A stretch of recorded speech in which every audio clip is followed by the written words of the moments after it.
নমস্কার সবাইকে। এসএসসি 2026 হিন্দু ধর্ম শিক্ষার শিক্ষার্থীরা তোমরা যারা আছো তোমাদের জন্য আমরা নিয়ে এসেছি সাবজেক্ট রিভিউ ক্লাস। এই ক্লাসটি তাদের জন্য যারা এখনো ভালো করে প্রস্তুতি নিতে পারো নাই, যারা অনেক ভালো প্রস্তুতি নিচ্ছ তাদের প্রস্তুতিকে আরো সুন্দর করার জন্য, যেন পরীক্ষায় সর্বাধিক প্রশ্ন কমন আসে। আমরা A to Z সমস্ত কিছু আলোচনা করব এবং এটাও বলবো যে কোনগুলো তোমার জন্য বেশি গুরুত্বপূর্ণ এবং কোন জিনিসগুলো এখন তুমি ভালো করে রিভিশন দিবে। তো চলো আমরা শুরু করি। তো প্রথমে আমরা দেখব অধ্যায় 1 স্রষ্টা এবং সৃষ্টি। তো অধ্যায় 1 এই অধ্যায়টি পড়ার আগে আমরা একটু দেখি এখান থেকে পরীক্ষায় কোন বোর্ডে কেমন প্রশ্ন আসে। তো আমরা এখানে একটু যদি অ্যানালাইসিস করি 2019 থেকে 2025-এ, তো আমরা এখানে দেখেছি সৃজনশীল প্রশ্ন ক খ গ ঘ এখানে 32 বা 33টি সৃজনশীল প্রশ্ন এসেছে। এবং আমরা যদি এমসিকিউ এর কথা চিন্তা করি, ঢাকা বোর্ডে 18টি প্রশ্ন, তারপরে রাজশাহী বোর্ডে 16টি প্রশ্ন, এমনভাবে প্রত্যেকটা বোর্ডে 17টি 15টি 19টি 14টি এই ধরনের কোশ্চেন এসেছে। তাহলে আমরা বলতে পারি এই অধ্যায়ের গুরুত্ব সর্বাধিক। যেহেতু খুব কম অধ্যায় আছে, তাহলে আমরা অধ্যায় 1, এখানে আরেকটা কথা, অধ্যায় 1 খুবই সহজ একটি অধ্যায়।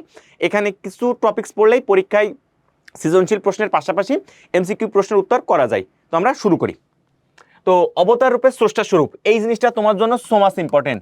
সে এমসিকিউ হোক আর ক্রিয়েটিভ কোশ্চেন হোক, আমরা জানি এই পৃথিবীতে ধর্ম এবং অধর্ম, অর্থাৎ ধার্মিক এবং অধার্মিক, এই দুইটা সবসময় বিরাজমান। তো যখন দেখা যায় এই পৃথিবীতে ধার্মিক মানুষ অনেক কষ্ট থাকে, অত্যাচারিত হয় অধার্মিক দ্বারা, তখন আমাদের যে স্রষ্টা পৃথিবীতে অবতীর্ণ হন।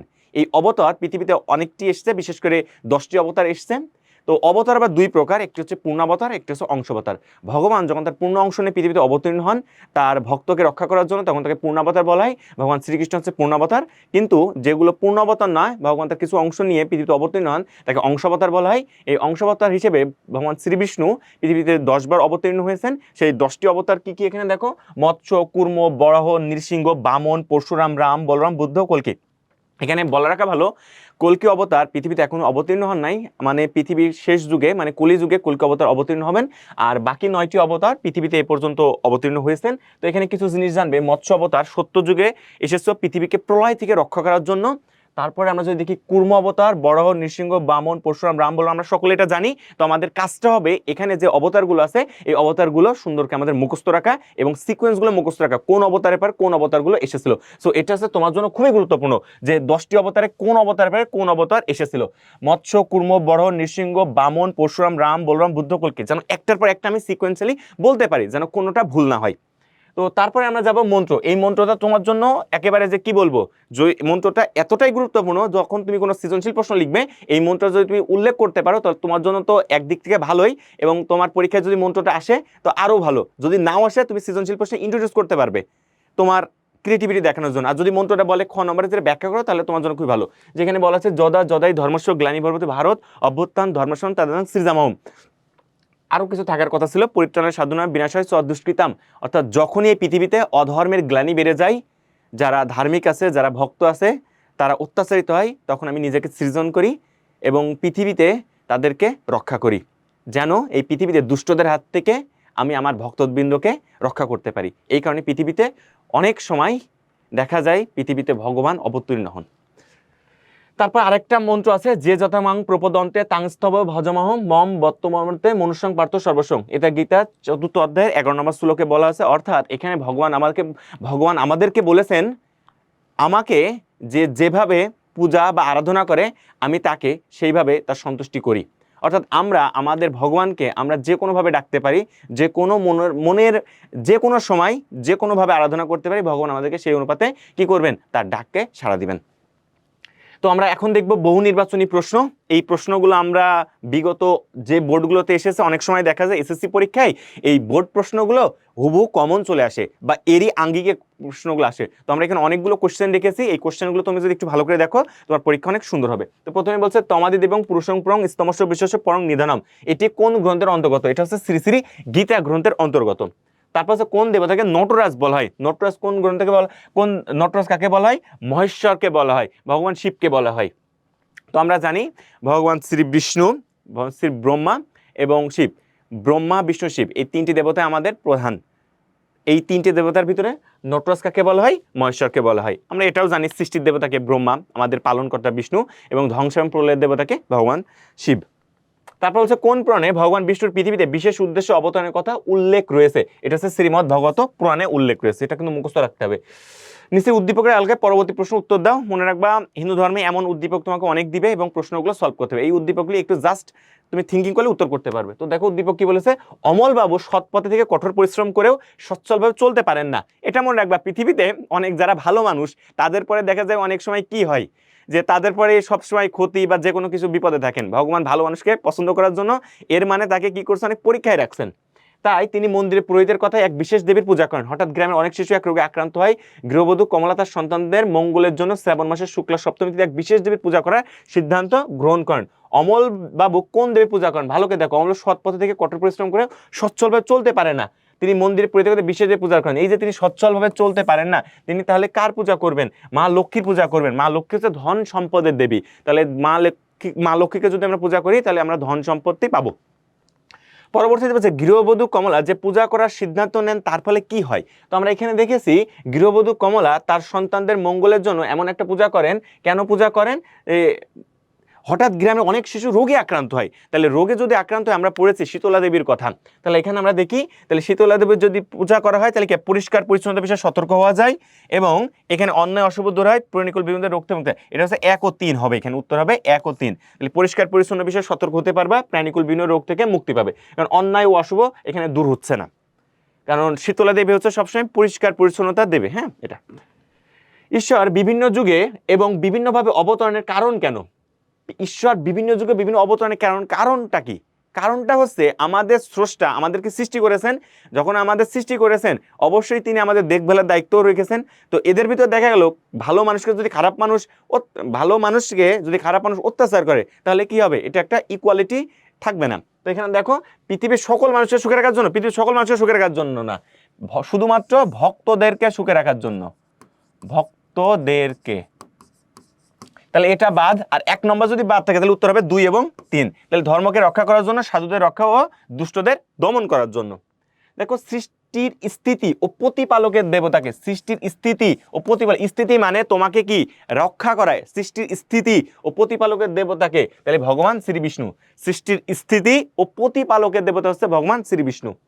ব্রহ্মা আমাদের সৃষ্টির দেবতা, শিব হচ্ছে ধ্বংসের দেবতা, আর কার্তিক হচ্ছে আমাদের সেনাপতি, দেবতাদের সেনাপতি ছিল। হ্যাঁ, ভক্তদের কাছে ঈশ্বর কি নামে পরিচিত? এখানে কয়েকটা জিনিস মানে, ভক্তের কাছে ভগবান, যোগীর কাছে পরমাত্মা। হ্যাঁ, তাহলে ভক্তদের কাছে বলেছে, তাহলে ভক্তদের কাছে আমরা খুঁজলাম ভগবান, আর এটা মনে করি যোগীর কাছে আছে পরমাত্মা, কিন্তু খুবই গুরুত্বপূর্ণ। হ্যাঁ, যোগীর কাছে পরমাত্মা, ভক্তের কাছে ভগবান। সঞ্জয় বাবু যোগ সাধনা করে যোগী হয়েছেন, তিনি কি রূপে ঈশ্বরকে ডাকেন? একটু আগে যে কথাটা বলেছি, তাহলে তিনি কি যোগ সাধনা করে যোগী হয়েছেন, আর যোগীর কাছে কে? যোগীর কাছে হচ্ছে পরমাত্মা। যোগীর কাছে কি? পরমাত্মা। একজন ভক্তের কাছে ভগবান আর যোগীর কাছে কি হবে? পরমাত্মা হবে। দেহ ও আত্মার সম্পর্ক কি? আমরা আমাদের একটা দেহ আছে, আর দেহের ভিতরে কি আছে? আত্মা আছে। যদি কোনো ক্রমে আত্মাটা চলে যায়, মানে বিলীন হয়ে যায়, তাহলে এই দেহের কোনো কি নাই, কোনো অস্তিত্বই নাই। তাহলে দেহ আত্মার সম্পর্ক কি? দেহকে আশ্রয় করে আত্মার অভিযাত্রা, আত্মাহীন দেহ জড়, আত্মাকে লাভ করে দেহ সজীব হয়। তাহলে আমরা বলতে পারি দেহকে আশ্রয় করে আত্মার অভিযাত্রা, এটা সত্য কথা। মানে দেহকে আশ্রয় করে আত্মার কি হবে? অভিযাত্রা, আত্মা চলে।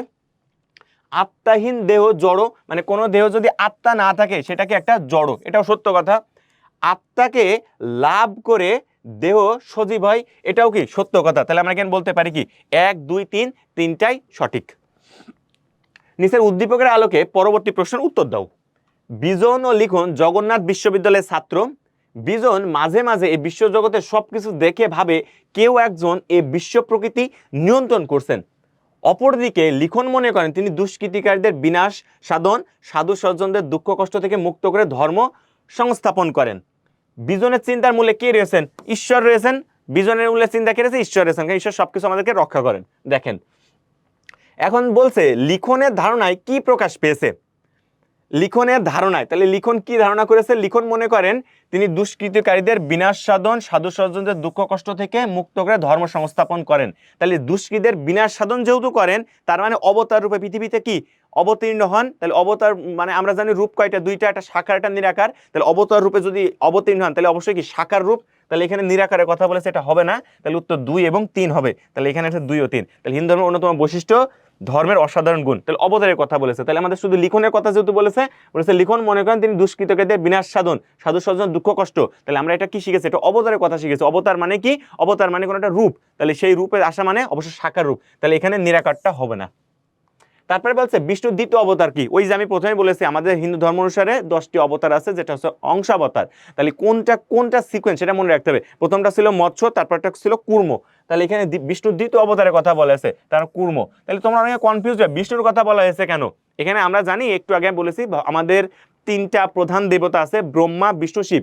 ব্রহ্মা হচ্ছে আমাদের সৃষ্টি দেবতা, আর বিষ্ণু হচ্ছে এই পৃথিবীতে প্রতিপালনের দেবতা।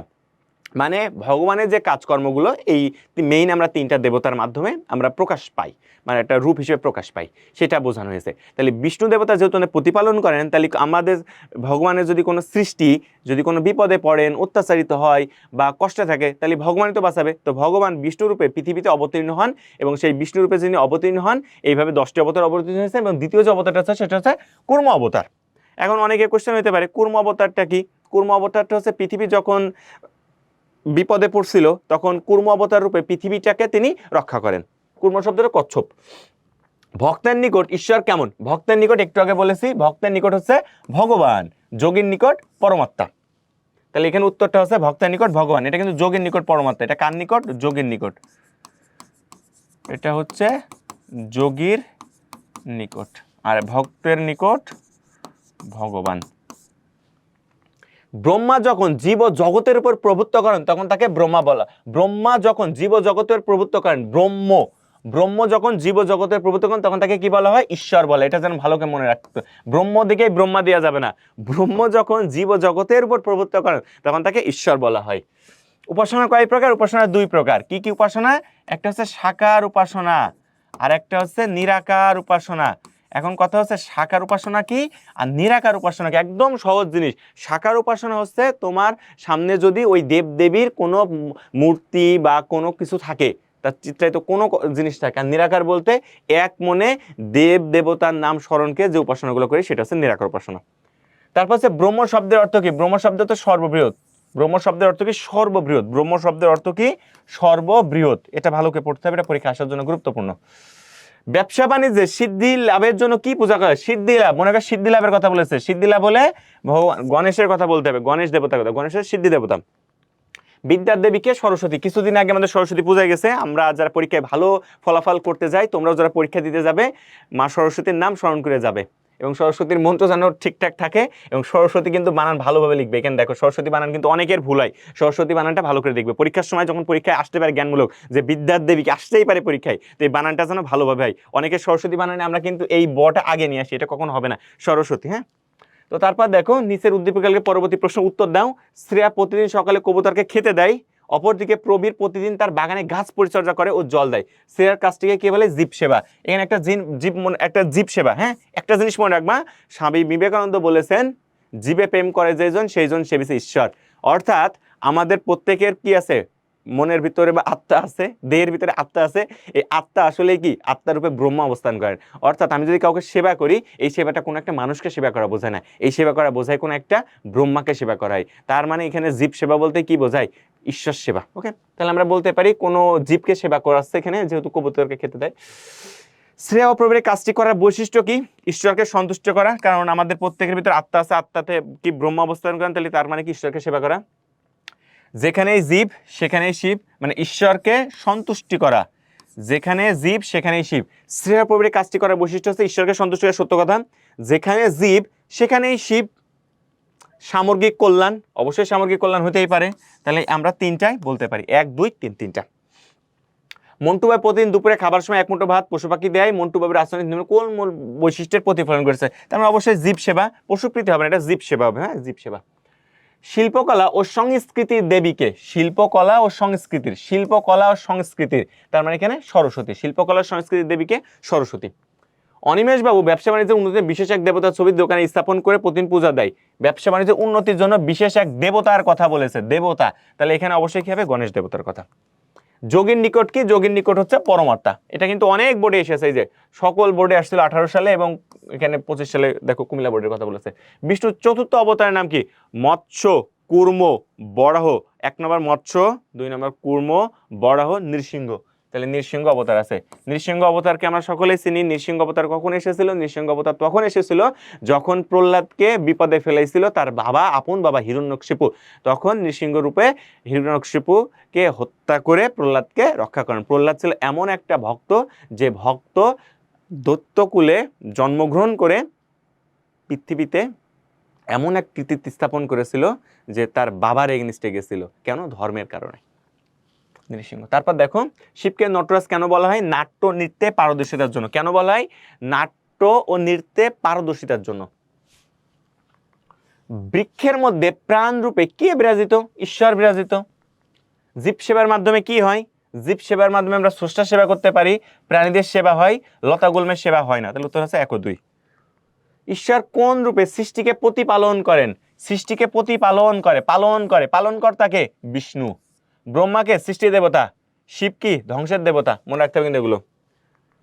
সেবা। এখন আমরা জ্ঞানমূলক প্রশ্ন পড়বো, কারণ আমি এখানে যে জিনিসগুলো তোমাকে একটু বেশি পড়তে পারবো, তুমি একটু কষ্ট করে সেই জিনিসগুলো পড়বে, পরীক্ষা এখান থেকে আসবে।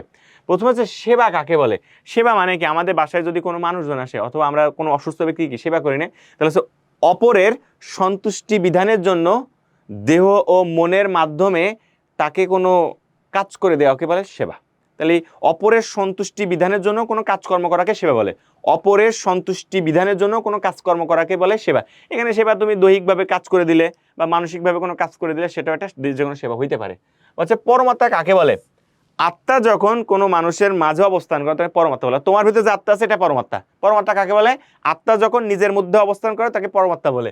এই কোশ্চেনটাকে সুপার মোস্ট ইম্পর্টেন্ট দিয়ে রাখো, যে কোনো বোর্ডে আসবে, পরীক্ষার পর দেখবে, এটা আসবে পরীক্ষায়। পরমাত্মা কাকে বলে? আত্মা যখন নিজের মধ্যে অবস্থান করে তখন তাকে পরমাত্মা বলে। ব্রহ্মা কখন ঈশ্বর বলা হয়? একটু আগে কিন্তু আমরা এমসিকিউতে সলভ করেছি, এই যে এখানে দেখো,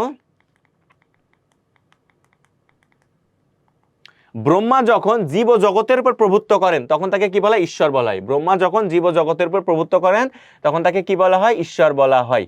তাহলে ব্রহ্মাকে কখন ঈশ্বর বলা হয়? ব্রহ্মা যখন জীব জগতের উপর প্রভুত্ব করেন তখন তাকে বলে ঈশ্বর বলা হয়।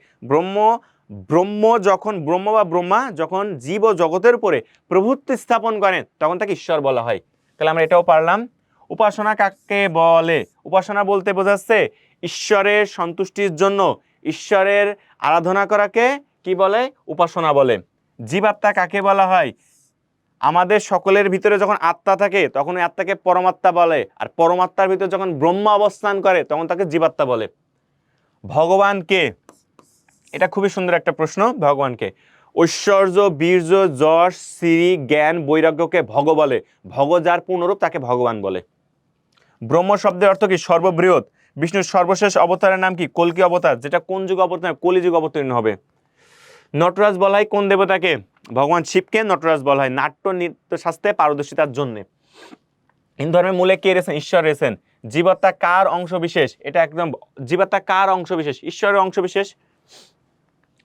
এখন অনুধাবনমূলক প্রশ্ন আমরা পড়ব। ঈশ্বর সাকার না নিরাকার? বুঝিয়ে লেখো। ঈশ্বর সাকার বা নিরাকার? ঈশ্বর সবসময় কি? নিরাকার। তবে মনে রাখতে হবে, যখন তার ভক্ত কখনো বিপদে পড়ে যাবে, এই পৃথিবীতে অনেক কষ্টে থাকবে যখন খারাপ মানুষের দ্বারা, তখন সেই ভক্তকে বাঁচানোর জন্য ঈশ্বর পৃথিবীতে অবতার রূপে অবতীর্ণ হবে। তাহলে আমরা বলতে পারি ঈশ্বর সবসময় কি? নিরাকার। কিন্তু যখন তার ভক্ত বিপদে পড়বে তখন সেই ভক্তকে বাঁচানোর জন্য কোনো অবতার রূপে পৃথিবীতে অবতীর্ণ হবে। তারপর যে পূজার মধ্যে পরিষ্কার পরিচ্ছন্নতার বিষয়ে সচেতন থাকে তা ব্যাখ্যা করো। এটা আমরা মা শীতলার কথা বলবো।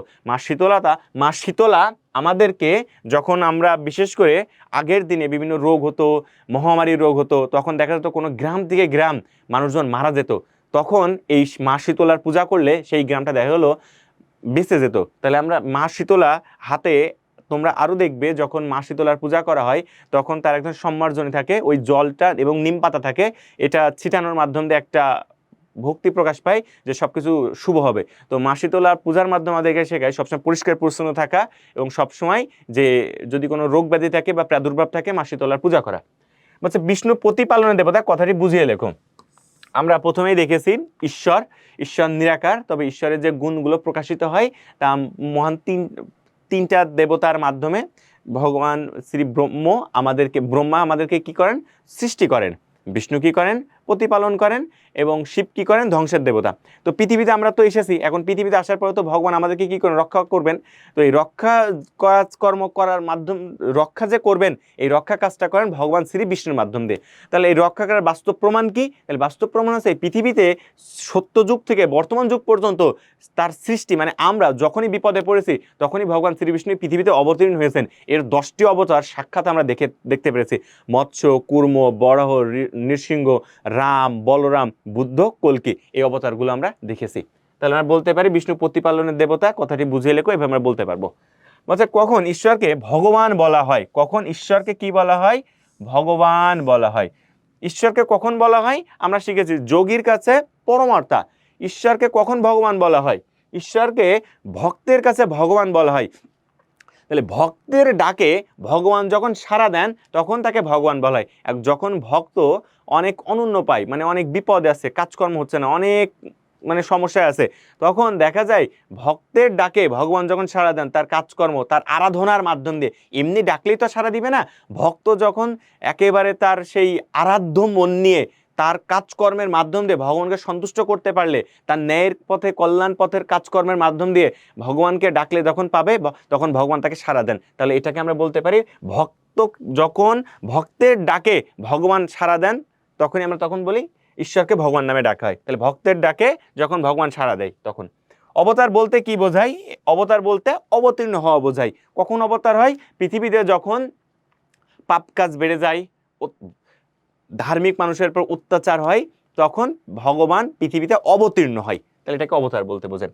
ধর্ম মূলহি ভগবান সর্ববেদময় হরি, মানে এটা দ্বারা বোঝানো হয়েছে হিন্দু ধর্ম এর মূলে রয়েছে ঈশ্বর।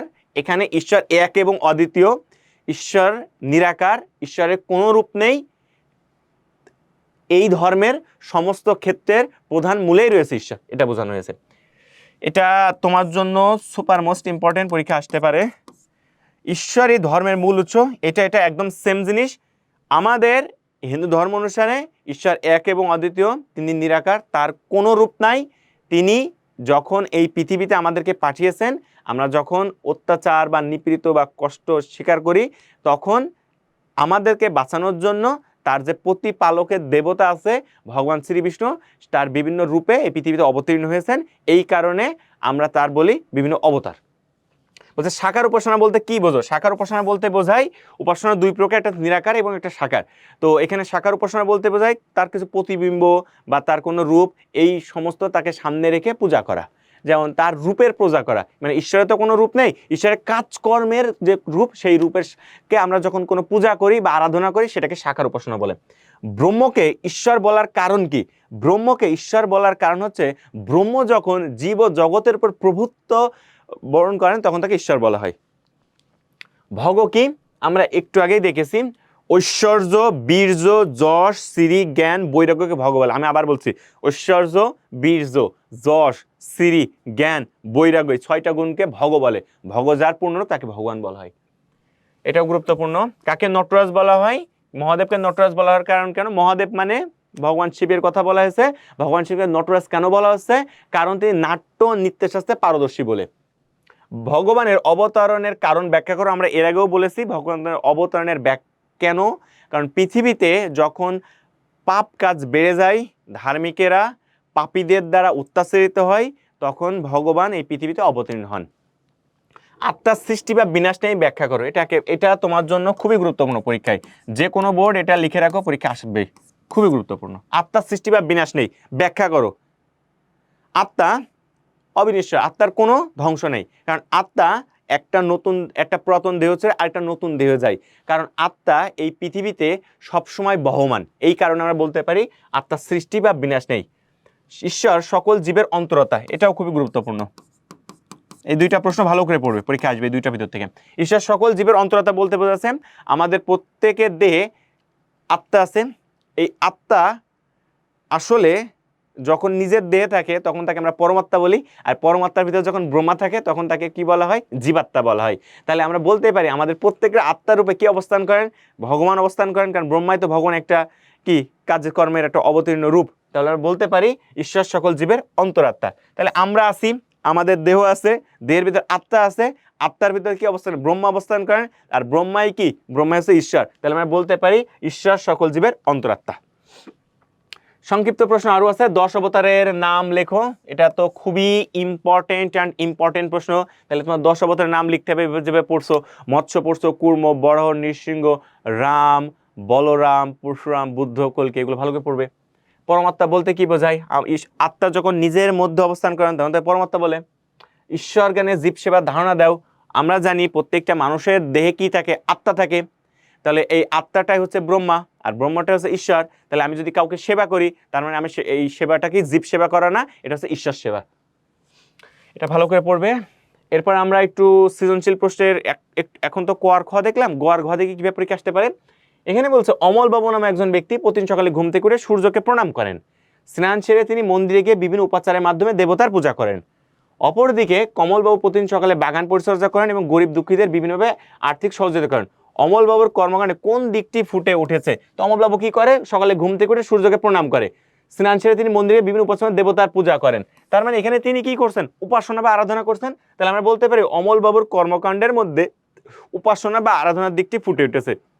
উপাসনা অনেক প্রকার হইতে পারে। তাহলে আমরা এখানে দেখছি তিনি উপাচার দেবতার পূজা করেন। তার মানে দেবতার পূজা যেহেতু তিনি করেন, তার সামনে কি আছে? শাখার উপাসনা করেন। তাহলে আমরা বলতেন তিনি শাখার উপাসনা করেন। তারপর হচ্ছে কমলবাবু অনুসরণ কিন্তু পদ্ধতি কি ঈশ্বর লাভ সম্ভব? তোমার উত্তরের সপক্ষে যুক্তি দাও। অপরদিকে কমলবাবু প্রতিদিন সকালে বাগান পরিচর্যা করে গরিব দুঃখীদের বিভিন্ন আর্থিক সহযোগিতা করেন। এই যে বাগান পরিচর্যা করছেন, এই যে মানুষদের সহায়তা করছেন, মনে করা হয় এই পৃথিবীতে ঈশ্বর লাভের বিভিন্ন উপায় আছে। তার ভিতরে একটা উপায় যে দুঃখী দরিদ্র এই মানুষদেরকে সহায়তা করা, অথবা জীব সেবা করা, অথবা বৃক্ষ, সবগুলোর এক কথায় মনে রাখতে হবে, যেখানেই আত্মা আছে সেই আত্মাকে যদি সেবা দেয়া যায়, তাহলে সেই আত্মার এক ধরনের সন্তুষ্টি লাভ হয়। আর আত্মার সন্তুষ্টি লাভ মানে কি? সেই আত্মার রূপে যে অবস্থান করেন ব্রহ্মা, ব্রহ্মার সন্তুষ্টি, আর ব্রহ্মার সন্তুষ্টি মানে ঈশ্বরের সন্তুষ্টি। তাহলে আমরা বলতে পারি কোনো অসহায়, কোনো দরিদ্র, অথবা কোনো বৃক্ষ, অথবা যে কোনো মানুষকে সেবা করা মানে তার একটা সন্তুষ্টি পাচ্ছে, আর সেই সন্তুষ্টিটা ঠিক কোথায় যাচ্ছে? ঈশ্বরের কাছে যাচ্ছে। তাহলে আমি একদিকে মানুষকে সেবা করছি, কিন্তু মানুষকে সেবা করলে খুশিটা হচ্ছে কে? খুশিটা হচ্ছে ঈশ্বর। তাহলে আমরা বলতে পারি কমলবাবুর অনুসরণকৃত পদ্ধতিতে ঈশ্বর লাভ সম্ভব। তারপরে তোমার যুক্তিগুলো আমি যেভাবে বললাম এভাবে দিবে, তাহলে এইভাবে উত্তরটা হয়ে যাবে। তো আমরা দেখতে একটু অধ্যায় 1 আমরা শেষ করে ফেললাম। এরপর আমরা যাবো অধ্যায় 4, যেটা হচ্ছে হিন্দু ধর্মের সংস্কার। সংস্কার বলতে বোঝাচ্ছে হিন্দু ধর্মের কিছু সামাজিক রীতি নীতি, বিভিন্ন কাজকর্ম, যেগুলো আমাদের ধর্মগ্রন্থে উল্লেখ আছে। তো এখন যদি আমি দেখি বিগত 7 বছরের প্রশ্ন অ্যানালাইসিস 2019 থেকে 2025 সালের ভিতরে, তাহলে আমি দেখব আমার সৃজনশীল প্রশ্ন 50টা এসছে। তাহলে আমি অধ্যায় 1-এর চাইতে আমি অধ্যায় 4-কে বেশি গুরুত্ব দিব। মনে রাখবা, অধ্যায় 4-কে 1-এর চাইতে বেশি গুরুত্ব দিবে, কারণ অধ্যায় 4টা তোমাকে ভালো করে, ওখানে যতটা সৃজনশীল প্রশ্ন তার সাথে কিন্তু এখানে বেশি সৃজনশীল প্রশ্ন এসেছে, এবং এমসিকিউ দেখো বেশি। ওখানে রেঞ্জ ছিল প্রায় 18টা, আর এখানে রেঞ্জ দেখো 23। দেখছো? তাহলে আমি বলতে পারবো ওই অধ্যায়ে এদের গুরুত্ব বেশি। কারণ ঢাকা বোর্ডে 23টা এমসিকিউ, রাজশাহী বোর্ডে 19টা, চট্টগ্রাম বোর্ডে 20টা, সিলেট বোর্ডে 15টা, বরিশাল বোর্ডে 15টা, যশোর বোর্ডে 15টা, কুমিল্লা বোর্ডে 24টা, দিনাজপুর বোর্ডে 20টা, এবং ময়মনসিংহ বোর্ডে 20টা। তাহলে চিন্তা করো, তুমি যখন পড়ালেখা করবে তোমার অ্যানালাইসিসটা গুরুত্বপূর্ণ। তাহলে তুমি এখনই কি কাজ করবা? অধ্যায় 4টা আগে পড়ে ফেলবা। অধ্যায় 4 পড়ার পরে অধ্যায় 1, মানে এখন আমরা বাকি যেগুলো তোমাকে বলবো কোনটা আগে পড়বা কোনটা পরে পড়বা। তাহলে 1-এর সাথে 4 পড়াটা গুরুত্বপূর্ণ। যারা ভালো স্টুডেন্ট তারা আগে কি করে জানো? যেগুলো পরীক্ষায় চলে আসবে বা খুবই আসবে সেগুলো পড়ে ফেলতে হবে, তাহলে দেখা যায় তোমার পরীক্ষাটা অনেক ভালো হবে। তো চলো আমরা শুরু করি। ধর্মীয় সংস্কারের ধারণা ও ধরন। তোমার বইয়ে এখানে কয়েকটা ধর্মীয় সংস্কার দেওয়া আছে, তোমার কাজ হচ্ছে এই ধর্মীয় সংস্কারগুলো ভালো করে পড়া। যেমন অন্নপ্রাশনের কথা বলা আছে, এটা ভালো করে পড়া। গায়ে হলুদের কথা বলা আছে, বিবাহের কথা বলা আছে, তারপরে তোমার বিভিন্ন যে শ্রাদ্ধর কথা বলা আছে, আদ্য শ্রাদ্ধর কথা বলা আছে, অর্থাৎ যে সংস্কারের কথা বলা আছে, এই সংস্কারগুলো একটানা মুখস্থ করে ফেলা। সংস্কারের বৈশিষ্ট্য A to Z, কতদিনে কোন সংস্কার করা হয়, ছেলেদের কতদিনে তোমার যে আমরা অন্নপ্রাশন করি, মেয়েদের কতদিনে অন্নপ্রাশন করি, শ্রাদ্ধর সময় কতদিন লাগে, এই জিনিসগুলো যদি একটু ভালো করে পড়ো তোমার জন্য সুবিধা। কারণ এইগুলো যদি বই এখানে নিয়ে আসা হয় জিনিসটা আরো হিজিবিজি হয়ে যাবে। সো তোমাকে এই জিনিসটা একটু তুমি যদি দেখো তোমার জন্য এই জিনিসটা খুবই সুবিধা হবে। তারপর এখানে একটা মন্ত্র আছে, এটা পরীক্ষার জন্য আমি মনে করছি আসবে। যদি বিবাহ রিলেটেড কোনো সৃজনশীল প্রশ্ন আসে তো ম্যান্ডেটরি তোমাকে এই প্রশ্ন গ আর ঘতে উল্লেখ করতে হবে। এই মন্ত্রটা বলছে যদিতং হৃদং তব তদস্থ হৃদং মম, যদিতং হৃদং মম তদস্থ হৃদং তব। এটা চান্দোগ্য ব্রাহ্মণের। এখানে বলছে যে তোমার হৃদয় আমার হোক, আমার হৃদয় তোমার হোক, এটা হচ্ছে বিয়ের একটা মন্ত্র। তো এটা ভালো করে পড়বে, যখন মন্ত্রটা লিখবে এখানে বাংলা অর্থটাও দিবে, তো ওই মন্ত্রটা তোমার জন্য খুবই গুরুত্বপূর্ণ। এখানে আরেকটা মন্ত্র আছে, যদি তোমার পরীক্ষায় কোনো শ্রাদ্ধের কোনো সৃজনশীল আসে, অর্থাৎ মানুষ মারা গেলে আমরা যে তার আদ্য শ্রাদ্ধ করি, আমরা একটু পরে পড়বো শ্রাদ্ধ বলতে কি বোঝায় সবকিছু। তো শ্রাদ্ধর জন্য তোমার খুব কষ্ট করে হলেও আমি বলছি এই মন্ত্রটা একটু মুখস্থ করবে। আমরা যখন স্টুডেন্ট ছিলাম এই মন্ত্রটাকে আমরা ভয় পেতাম, হ্যাঁ, এটা একটু কষ্ট করে মুখস্থ করবে, কারণ পরীক্ষায় যদি চলে আসে তোমার কিছু করার নেই। যদি বলে আদ্য শ্রাদ্ধের মন্ত্রটা লেখো বা তার বাংলা শরৎ লেখো, তাহলে এই মন্ত্রটা তোমার জন্য গুরুত্বপূর্ণ, দুইটা মন্ত্র, এটা ভালো করে পড়বে। তো আমরা বহু নির্বাচনী প্রশ্নে চলে যাই, পরীক্ষা এখান থেকে কি কি প্রশ্ন আসতে পারে বা এর আগে এসেছে। একটা কথা আবার বলছি, এই যে প্রশ্নগুলো আমরা সলভ করছি, এই প্রশ্নগুলো আমরা যদি একটু ভালো করে পড়ি তা আমাদের জন্য পরীক্ষায় খুবই সহজ হবে উত্তর করতে। মনে রাখবে বোর্ডের প্রশ্ন কিন্তু প্রায় রিপিটেশন আসে। সো বোর্ড এখান যতগুলো প্রশ্ন আমরা অধ্যায় একে অ্যানালিসিস করছি, ব্যাখ্যা করছি, এর বাইরে তো আর কোনো প্রশ্ন নাই। প্রশ্ন কোত্থেকে করবে? তোমার বইয়ের থেকে তো করবে, বইয়ের বাইরে থেকে তো করবে না। তাহলে তুমি যদি ধর্মেতে A+ পাও, আর যাদের টার্গেট আছে বোর্ডে পজিশন করার জন্য, তার মানে তো তোমাকে অনেক নাম্বার তুলতে হবে, তাহলে দেখা যাবে তোমার রেজাল্ট অনেক ভালো হবে। সো ধর্ম তোমার জন্য খুবই সহজ একটা বিষয়, এখানে নাম্বারটা অনেক বেশি তুলবে।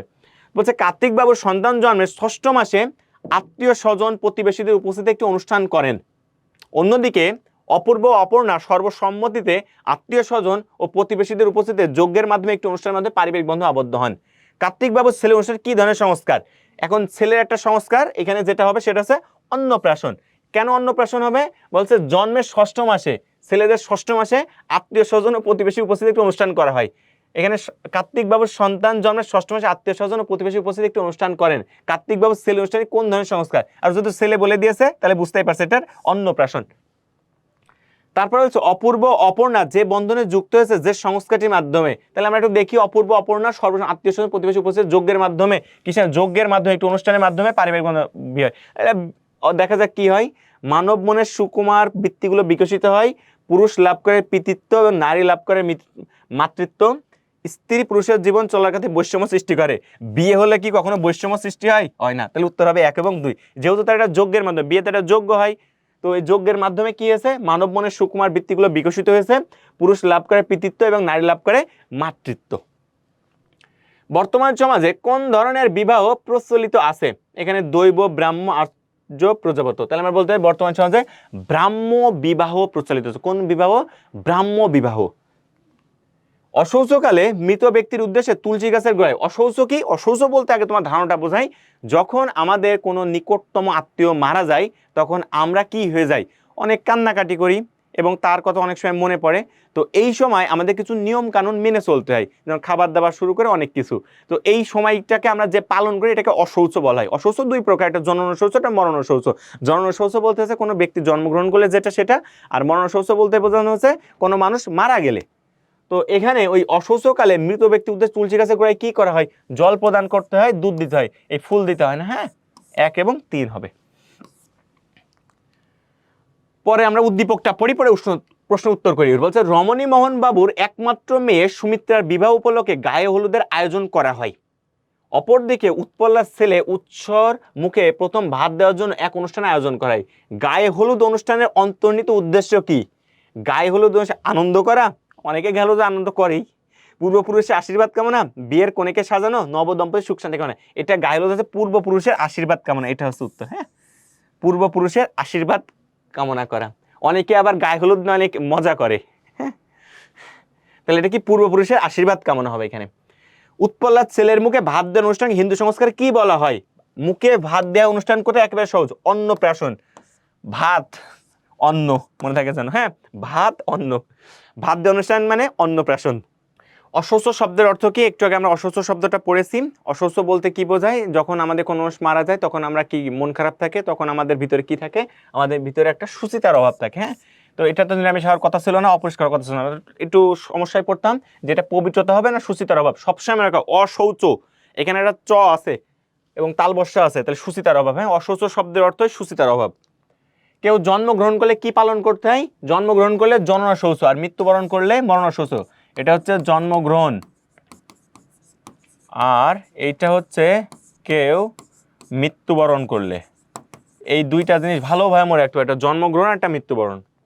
কত পুরুষ পর্যন্ত জ্ঞাতিত্ব বর্তমান থাকে? হ্যাঁ, সপ্তম পুরুষ পর্যন্ত। কত পুরুষ পর্যন্ত জ্ঞাতিত্ব বর্তমান থাকে? সপ্তম পুরুষ পর্যন্ত। তমগুণ দ্বারা প্রভাবিত কোন বর্ণের লোক? এটা হচ্ছে বৈশ্য। বৈশ্যরা হচ্ছে তমগুণ দ্বারা প্রভাবিত। তারপর বলছে নিচের উদ্দীপকের আলোকে পরবর্তী প্রশ্ন উত্তর দাও। সুমা ও বিমল পরস্পর মাল্য বিনিময়ের মাধ্যমে বিবাহ বন্ধনে আবদ্ধ হয়। অপরদিকে দীনেশবাবু তার একমাত্র মেয়েকে বিয়ে দিচ্ছেন। নানা অনুষ্ঠানের মধ্য দিয়ে বিবাহ সম্পন্ন করে বরের হাতে মেয়েকে তুলে দিলেন। দীনেশবাবুর মেয়ের বিবাহ কোন রীতি অনুসারে হয়? এই প্রশ্নটা অনেকে ভুল করবে। আগেই দেখছে মাল্য বিনিময়, তাহলে গান্ধর্ব দিয়ে দিবে, কিন্তু এখানে বলছে দীনেশবাবুর মেয়ের কথা। দীনেশবাবুর মেয়েকে বিয়ে দিচ্ছেন নানা অনুষ্ঠানের মধ্য দিয়ে সম্পন্ন করে। তাহলে নানা অনুষ্ঠান কোথায় হয় এবং আমাদের বর্তমান সমাজে প্রচলিত, তাহলে এটা হবে ব্রাহ্ম। আর সুমা ও বিমলের বিবাহ, আর সুমা ও বিমলের বিবাহটি হচ্ছে মাল্য বিনিময়ের মাধ্যমে। তাহলে এটা গান্ধর্ব বিবাহ, এটা তো বর্তমান সমাজে প্রচলিত না, তাহলে এটা বর্তমান সমাজে প্রচলিত হবে না। উত্তর কি 2 ও 3? 2 এবং 3। মহাভারতের দুষ্মন্ত শকুন্তলা অনুসরণ করছিল আর মনুসংহিতায় উল্লেখ আছে। তারপর হচ্ছে ক্ষত্রিয়দের অশৌচ পালনের বিধান কতদিন থাকে? ক্ষত্রিয়দের থাকে 12 দিন। এটা ভালো মনে রাখতে হবে, ক্ষত্রিয়দের থাকে 12 দিন। দশবিধের সংস্কারে উল্লেখ কোথায় আছে? দশবিধের যে সংস্কার, আমাদের সংস্কার করে 10টা, কোথায় আছে? স্মৃতিশাস্ত্রে উল্লেখ আছে। কাজল বাবুর স্ত্রীর আষাঢ় মাসে কন্যা সন্তান ভূমিষ্ঠ হলো। শাস্ত্র অনুযায়ী তারা কোন মাসে অন্নপ্রাশন দিতেন? মনে করবা মেয়েদের 5, 8 ও 10 মাসে। তাহলে তুমি আষাঢ় মাস থেকে যাও, তাহলে এখানে কার্তিক মাস হইতে পারে। হ্যাঁ, উত্তর কি কার্তিক মাস। বিবাহের মাধ্যমে স্বামী স্ত্রী কি লাভ করে? এটা সহজ, পিতৃত্ব ও মাতৃত্ব। তাহলে এটা হবে পিতৃত্ব ও মাতৃত্ব।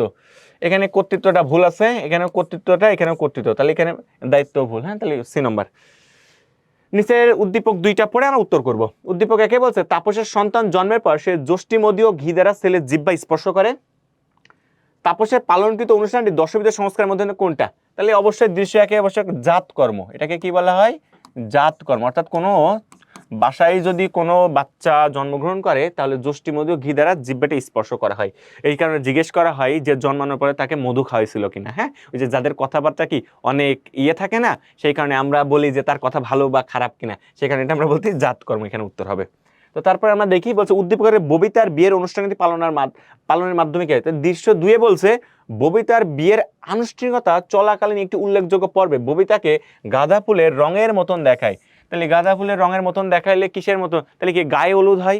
গায়ে হলুদ কি মূল আনুষ্ঠানিকতা শুরু হয়, বিবাহের মূল পর্ব শুরু হয় না। বিবাহের মূল পর্ব শুরু হয় মনে কর সম্প্রদান পর্বে। হ্যাঁ, সম্প্রদান আছে বিবাহের মূল পর্ব। আর মূল আনুষ্ঠানিকতা মনে রাখবা, বিয়ের মূল আনুষ্ঠানিকতা মানে তুমি স্টেজটা শুরু করছো, বিয়ের কার্যক্রম শুরু হয় গায়ে হলুদ দিয়ে।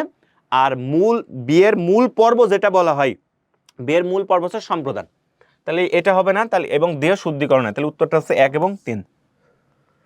বর্ণ বিভাজন হয় কিসের মাধ্যমে? হিন্দু ধর্মের বর্ণ বিভাজন ছিল অতীতে এবং এটা হয়েছিল সাধারণত তার কর্মভেদে, সে কি কাজকর্ম সে অনুযায়ী। এখন এই জন্মভেদ, এখন এই যে জাত বিভাজন, এইটাকে আগের আমল থেকে এটা সাধারণত কর্মভেদে ছিল। এখন একজন মানুষ সে যেখানে জন্মগ্রহণ না কেন তার কাজকর্মের দ্বারা সে প্রকাশিত হবে। এর মানে এই না সে এক জায়গায় জন্মগ্রহণ করছে অন্য জায়গায় উঠতে পারবে না। অন্ত্যেষ্টিক্রিয়ার মন্ত্রটি পাঠ করার মাধ্যমে কি আত্মা বিশুদ্ধ হয়? যারা বোর্ডে পরীক্ষা দিচ্ছ এটা ভালোভাবে মনে রাখবা, পরীক্ষা আসতে পারে। অন্ত্যেষ্টিক্রিয়ার মন্ত্রটি পাঠ করার মাধ্যমে আত্মবিশুদ্ধ হয়। আর যদি মনে করে কোশ্চেন কঠিন করবে, অন্ত্যেষ্টিক্রিয়া সেই মন্ত্রটা মুখস্থ করে রাখবা। নিচে উদ্দীপক গেলে পরবর্তী প্রশ্ন উত্তর দাও। দীপক বাবুর সন্তানের জন্মের দিন থেকে 6 মাস পূর্ণ হয়েছে। দীপক বাবুর সন্তানের জন্মের দিন থেকে 6 মাস পূর্ণ হয়েছে, এই জন্য সন্তানের কল্যাণ কামনায় বাড়িতে একটি সংস্কার পালন করে। দীপক বাবুর সন্তানের কল্যাণ কামনায় কোন সংস্কারটি পালন করে? এখানে 6 মাস পূর্ণ হয়েছে, এজন্য সন্তানের কল্যাণ কামনায় বাড়িতে একটি সংস্কার পালন করে।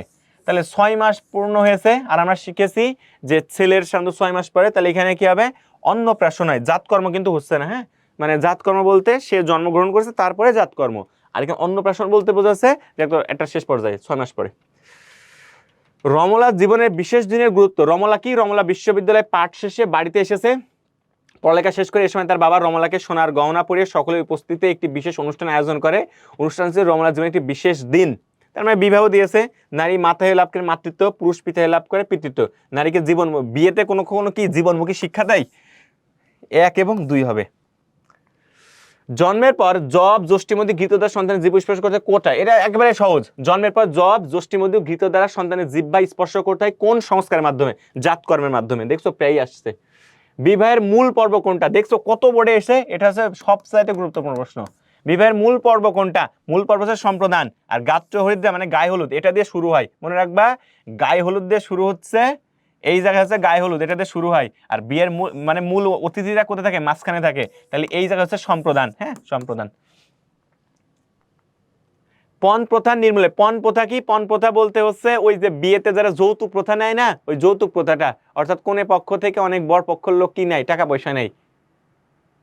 এই বর পক্ষ যারা আছে, কোনের বাড়ি থেকে যারা টাকা পয়সা নেয়, এগুলো কিন্তু ভালো কাজ না। হ্যাঁ, তো তোমাদের আশেপাশে যারা আছে এর এগেনস্টে কথাবার্তা বলবা যে মেয়ের বাড়ি থেকে ছেলের বাড়ি টাকা পয়সা কেন নিবে?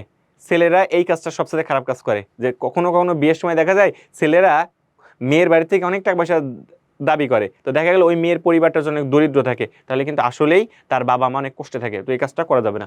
তো এখানে বলছে পণ প্রথা নির্মূলে কি প্রয়োজন? কর্মমুখী শিক্ষার প্রয়োজন, গণসচেতন দরকার, সুশাসন দরকার। এক কথায় সুশাসনটা খুবই দরকার। ওই যে ছেলেটা ওই যে মেয়ের বাড়িতে বিয়ে করতে যাচ্ছে, ওই ছেলেটা মেয়ের বাড়ি থেকে যদি এই জিনিসপত্র দাবি করেই বিয়ে করে, তাহলে সে তো ভালো মানুষ না। ওকে, তাহলে আমার দরকার পণ প্রথা নির্মূলে কি প্রয়োজন? এই তিনটা জিনিসই প্রয়োজন। সুমন চক্রবর্তীর বাবা সোমবারে মৃত্যুবরণ করেন। সুমন চক্রবর্তী কোন দিন তার বাবার আদ্যশ্রাদ্ধ করেন? এটা কি? বৃহস্পতিবার হবে। নিশান্ত বাবুর স্ত্রীর কন্যা সন্তান ভূমিষ্ঠ হলো, শাস্ত্র অনুযায়ী কততম দিবসে নামকরণ করণীয়? ভালো করে বোঝো, নিশান্ত বাবুর স্ত্রীর কন্যা সন্তান ভূমিষ্ঠ হলো, শাস্ত্র অনুযায়ী কততম দিবসে নামকরণ করা প্রয়োজনীয়? এটা কি হবে? 10ম দিনে। মনুসংহিতায় কয় প্রকার বিবাহের উল্লেখ আছে? 8 প্রকার বিবাহের উল্লেখ আছে। বিধানবাবুর স্ত্রী শ্রাবণ মাসে পুত্র সন্তান ভূমিষ্ঠ হলো, শাস্ত্র অনুযায়ী কোন মাসে পুত্রের অন্নপ্রাশন হবে? এটা কোন মাসে হবে? পৌষ মাসে হবে। এরপরে আমরা জ্ঞানমূলক প্রশ্ন, অনুধাবনমূলক প্রশ্ন এবং আমাদের প্রয়োগ এবং উচ্চতর দক্ষতা এগুলো দেখি। তো প্রথমে আমরা জ্ঞানমূলক প্রশ্ন দেখি। অসুস্থ শব্দের অর্থ কি? এই প্রশ্নটা ভালোভাবে দাগিয়ে এবং লিখে রাখো, পরীক্ষা আসবে, সে এমসিকিউ হোক এবং ক্রিয়েটিভ হোক।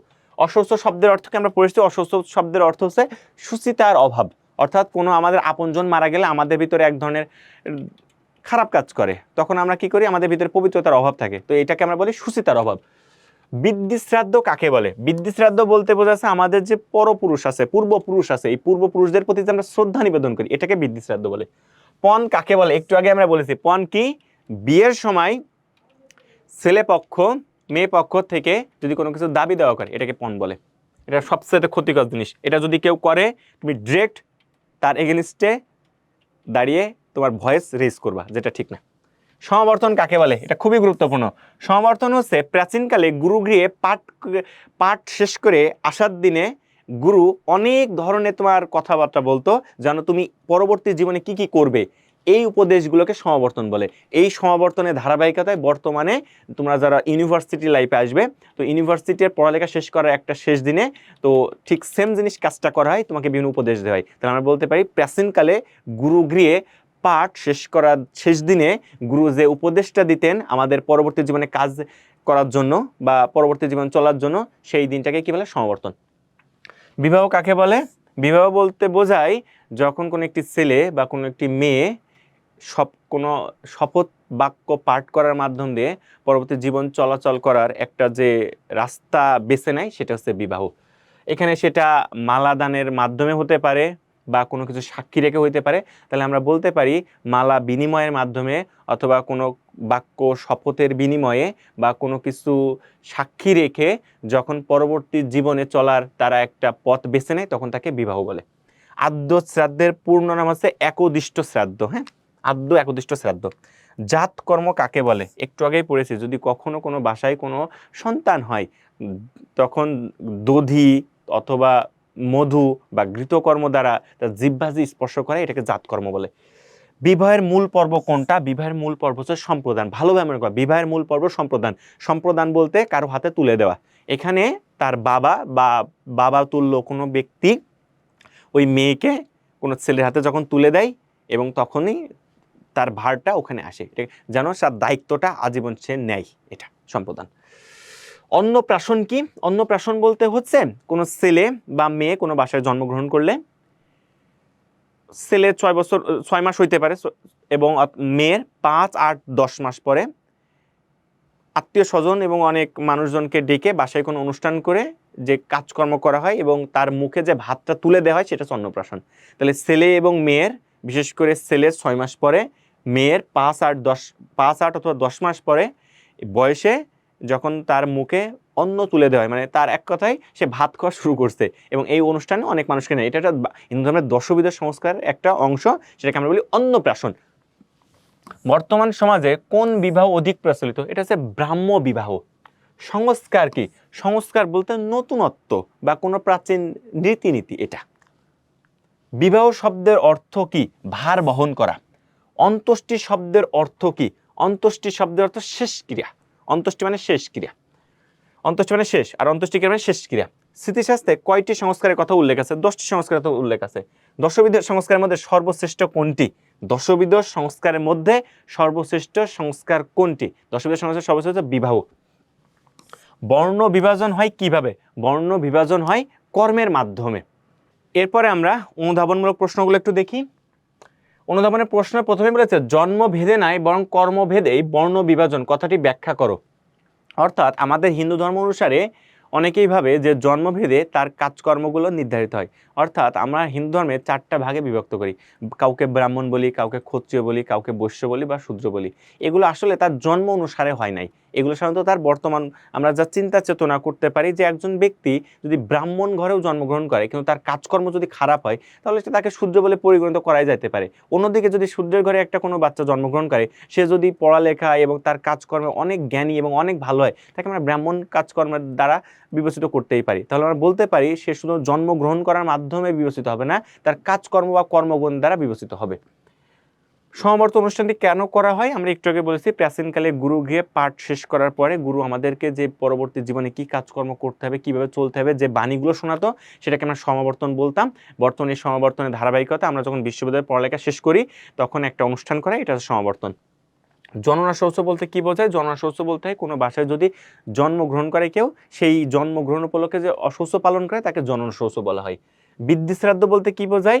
আমাদের পূর্বপুরুষদের উপলক্ষে আমরা যে শ্রদ্ধাটা পালন করি সেটা হচ্ছে বৃদ্ধি শ্রাদ্ধ। দেহ শুদ্ধিকরণ অনুষ্ঠান বলতে কি বোঝায়? দেহ শুদ্ধিকরণ অনুষ্ঠানটা একটা বিবাহের অংশ এবং আমাদের হিন্দু ধর্মের স্মৃতিশাস্ত্র অনুসারে দশবিধ সংস্কারের একটি অংশ, এবং এখানে সাধারণত গায়ে হলুদকে বোঝানো হয়, অর্থাৎ বিবাহের পূর্বে যে অনুষ্ঠানটা করা হয়। তাহলে দেহ শুদ্ধিকরণ কোথায় করে? গায়ে হলুদে। অন্নপ্রাশন বলতে কি বোঝায়? অন্নপ্রাশন বলতে বোঝানো হয় আনুষ্ঠানিকভাবে কোনো ছেলে বা মেয়ের ভাত খাওয়ার যে একটা অনুষ্ঠান সেটা, এবং এটা সাধারণত কোনো ছেলের ক্ষেত্রে 6 মাস, কোনো মেয়ের ক্ষেত্রে 5, 8 অথবা 10 মাসে অনুষ্ঠানটা করা হয়, এবং অনুষ্ঠানে অনেক আত্মীয় স্বজন এবং অনেক মানুষকে অনুষ্ঠানে অতিথি করা হয়। হিন্দু বিবাহের মূল পর্বের ব্যাখ্যা দাও। হিন্দু বিবাহের মূল পর্ব বলতে কি বোঝায়? সম্প্রদান পর্ব। এই সম্প্রদান পর্বে কি হয়? সম্প্রদান পর্বে একটা বাবা তার মেয়েকে একটি ছেলের হাতে তুলে দেয়। মৃতদেহ সৎকার করা প্রয়োজন কেন? মৃতদেহ সৎকার করা প্রয়োজন কারণ মৃতদেহ যদি আমরা কোথাও রেখে দিই তাহলে সেটা পচে যাবে বা নষ্ট হয়ে যাবে এবং এটা একটা দেখতে খারাপ লাগবে। এটা অশৌচ পালনের প্রয়োজনীয়তা ব্যাখ্যা করো। অশৌচ শব্দের অর্থ কি? অশৌচ শব্দের অর্থ আমাদের ভিতরে শুচিতার অভাব। অর্থাৎ যখন দেখা যায় কোনো পরিবারে কোনো নিকটতম আত্মীয় স্বজন বা কোনো মানুষ মারা যায় তখন আমাদের মনটা তার জন্য অনেক ব্যাকুল হয়ে যায়, তার প্রতি আমাদের অনেক খারাপ লাগা কাজ করে যে মানুষটা আর পৃথিবীতে নাই। মানে তখন আমরা অনেক আগ্রহ হারিয়ে ফেলি সব কিছুতে। তো তখন আমাদের মনকে শান্ত করার জন্য বিশেষ কিছু অনুষ্ঠান পালন করি, বা অনুষ্ঠান তো না, বিশেষ কিছু নিয়ম বা বিশেষ কিছু ব্রত পালন করি। এই জিনিসগুলোকে একতায় সুচিতার অভাবের থেকে আসে এবং এটা অসুস্থ, এই কারণে আমরা পালন করি। জাতকর্ম সংস্কারটি কি? জাতকর্ম সংস্কারটি হচ্ছে যখন কোনো বাড়িতে কোনো ছেলে বা মেয়ে জন্মগ্রহণ করে তখন তার মুখে দধি, ঘৃত বা যষ্টি মধু দ্বারা স্পর্শ করাকে জাতকর্ম বলা হয়, এবং তারপর এটা তার নামও আমরা রাখি। তো এরপর আমরা প্রয়োগ উচ্চতর দক্ষতামূলক প্রশ্নগুলো দেখি। বলছে পরিতোষ বাবুর বাবা মারা গেছেন, তিনি গ্রামবাসীর সহায়তায় বাবার অন্ত্যেষ্টিক্রিয়া সম্পন্ন করেন, নির্দিষ্ট সময় পর্যন্ত অশৌচ পালন করেন। বলছে পরিতোষ বাবু কিভাবে তার পিতার অন্ত্যেষ্টিক্রিয়া সম্পন্ন করেন তা ব্যাখ্যা করো। তাহলে তার বাবা যে অন্ত্যেষ্টিক্রিয়া সম্পন্ন করেছেন, তাহলে আমরা বলতে পারি অন্ত্যেষ্টিক্রিয়া তখনই সম্পন্ন করতে হবে যে যখন মানুষটা মারা যাবে। মানুষটা মারা গেলে তখন তাকে কি করবে? মানুষটা মারা গেলে তখন তাকে সেই বাসা থেকে সুন্দরভাবে স্নান টান করিয়ে তখন একটা মৃত ব্যক্তির দেহে যে সৎকার করতে হয়, তাহলে প্রথমে তারা সৎকার কাজকর্মটা করবে। সৎকার করার পর তাকে শ্মশানে নিয়ে যাবে এবং শ্মশানে যাওয়ার পর যাবতীয় যে কাজকর্মগুলো করে সেটা করবে। তো এই কাজকর্ম করার ফলে পরিতোষ বাবুর ভিতরে কি হবে? এক ধরনের শূন্যতা কাজ করবে যে তার বাবাটা নাই। তো এই তার বাবাটা যেহেতু নাই তখন তার পরবর্তীতে কি করতে হবে? এক ধরনের অশৌচ পালন করতে হবে। এই অশৌচ পালন করার মাধ্যমে তার মনে এক ধরনের যে তার মানুষটা নেয়, হারিয়ে গেছে, এই ধরনের প্রবণতা কাজ করবে। তো এইভাবে তার একটা নির্দিষ্ট দিন পরে তিনি কি করবে, শ্রাদ্ধ পালন করবে, যেটাকে আমরা বলি শ্রাদ্ধ অনুষ্ঠান। তো এইভাবে প্রথম থেকে শেষ পর্যন্ত কার্যক্রমগুলো তিনি করবে, অন্ত্যেষ্টিক্রিয়া শেষ ক্রিয়া। তাহলে এখানে সৎকার পর্যন্ত যেতে হবে। তাহলে এখানে বলছে পরিতোষ বাবুর বাবা মারা গেছেন, তিনি গ্রামবাসীর সহায়তায় বাবার অন্ত্যেষ্টিক্রিয়া সম্পন্ন করেন, নির্দিষ্ট সময় পর্যন্ত অশ্বস্থ পালন করেন। তাহলে অন্ত্যেষ্টিক্রিয়া কিভাবে সম্পন্ন করেন আমরা এখানে বলতে পারি, তাহলে যেহেতু শ্রাদ্ধের কথা এখানে বলে নাই, তাহলে আমরা কোন পর্যন্ত যাব, একটা মৃত ব্যক্তির শ্মশানে যে মানে সৎকার পর্যন্ত তাকে যা যা করতে হবে সেই কাজকর্ম পর্যন্ত আমরা এখানে উল্লেখ করব।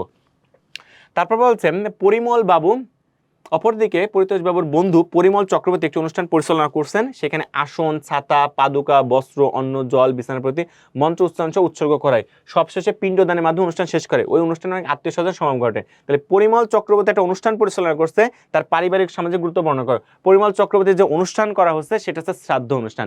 তাহলে শ্রাদ্ধ অনুষ্ঠানে অনেক মানুষকে ডাকা হয় এবং শ্রাদ্ধ অনুষ্ঠানে পিণ্ডদান করা হয়, কারণ শ্রাদ্ধ অনুষ্ঠান হচ্ছে অন্ত্যেষ্টিক্রিয়ার একেবারে শেষ ধাপ।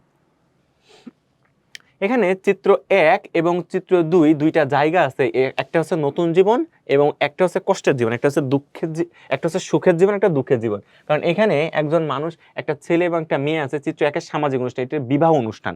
তো এখানে বিবাহ একটা সামাজিক অনুষ্ঠান হিসেবে তার গুরুত্ব অপরিসীম।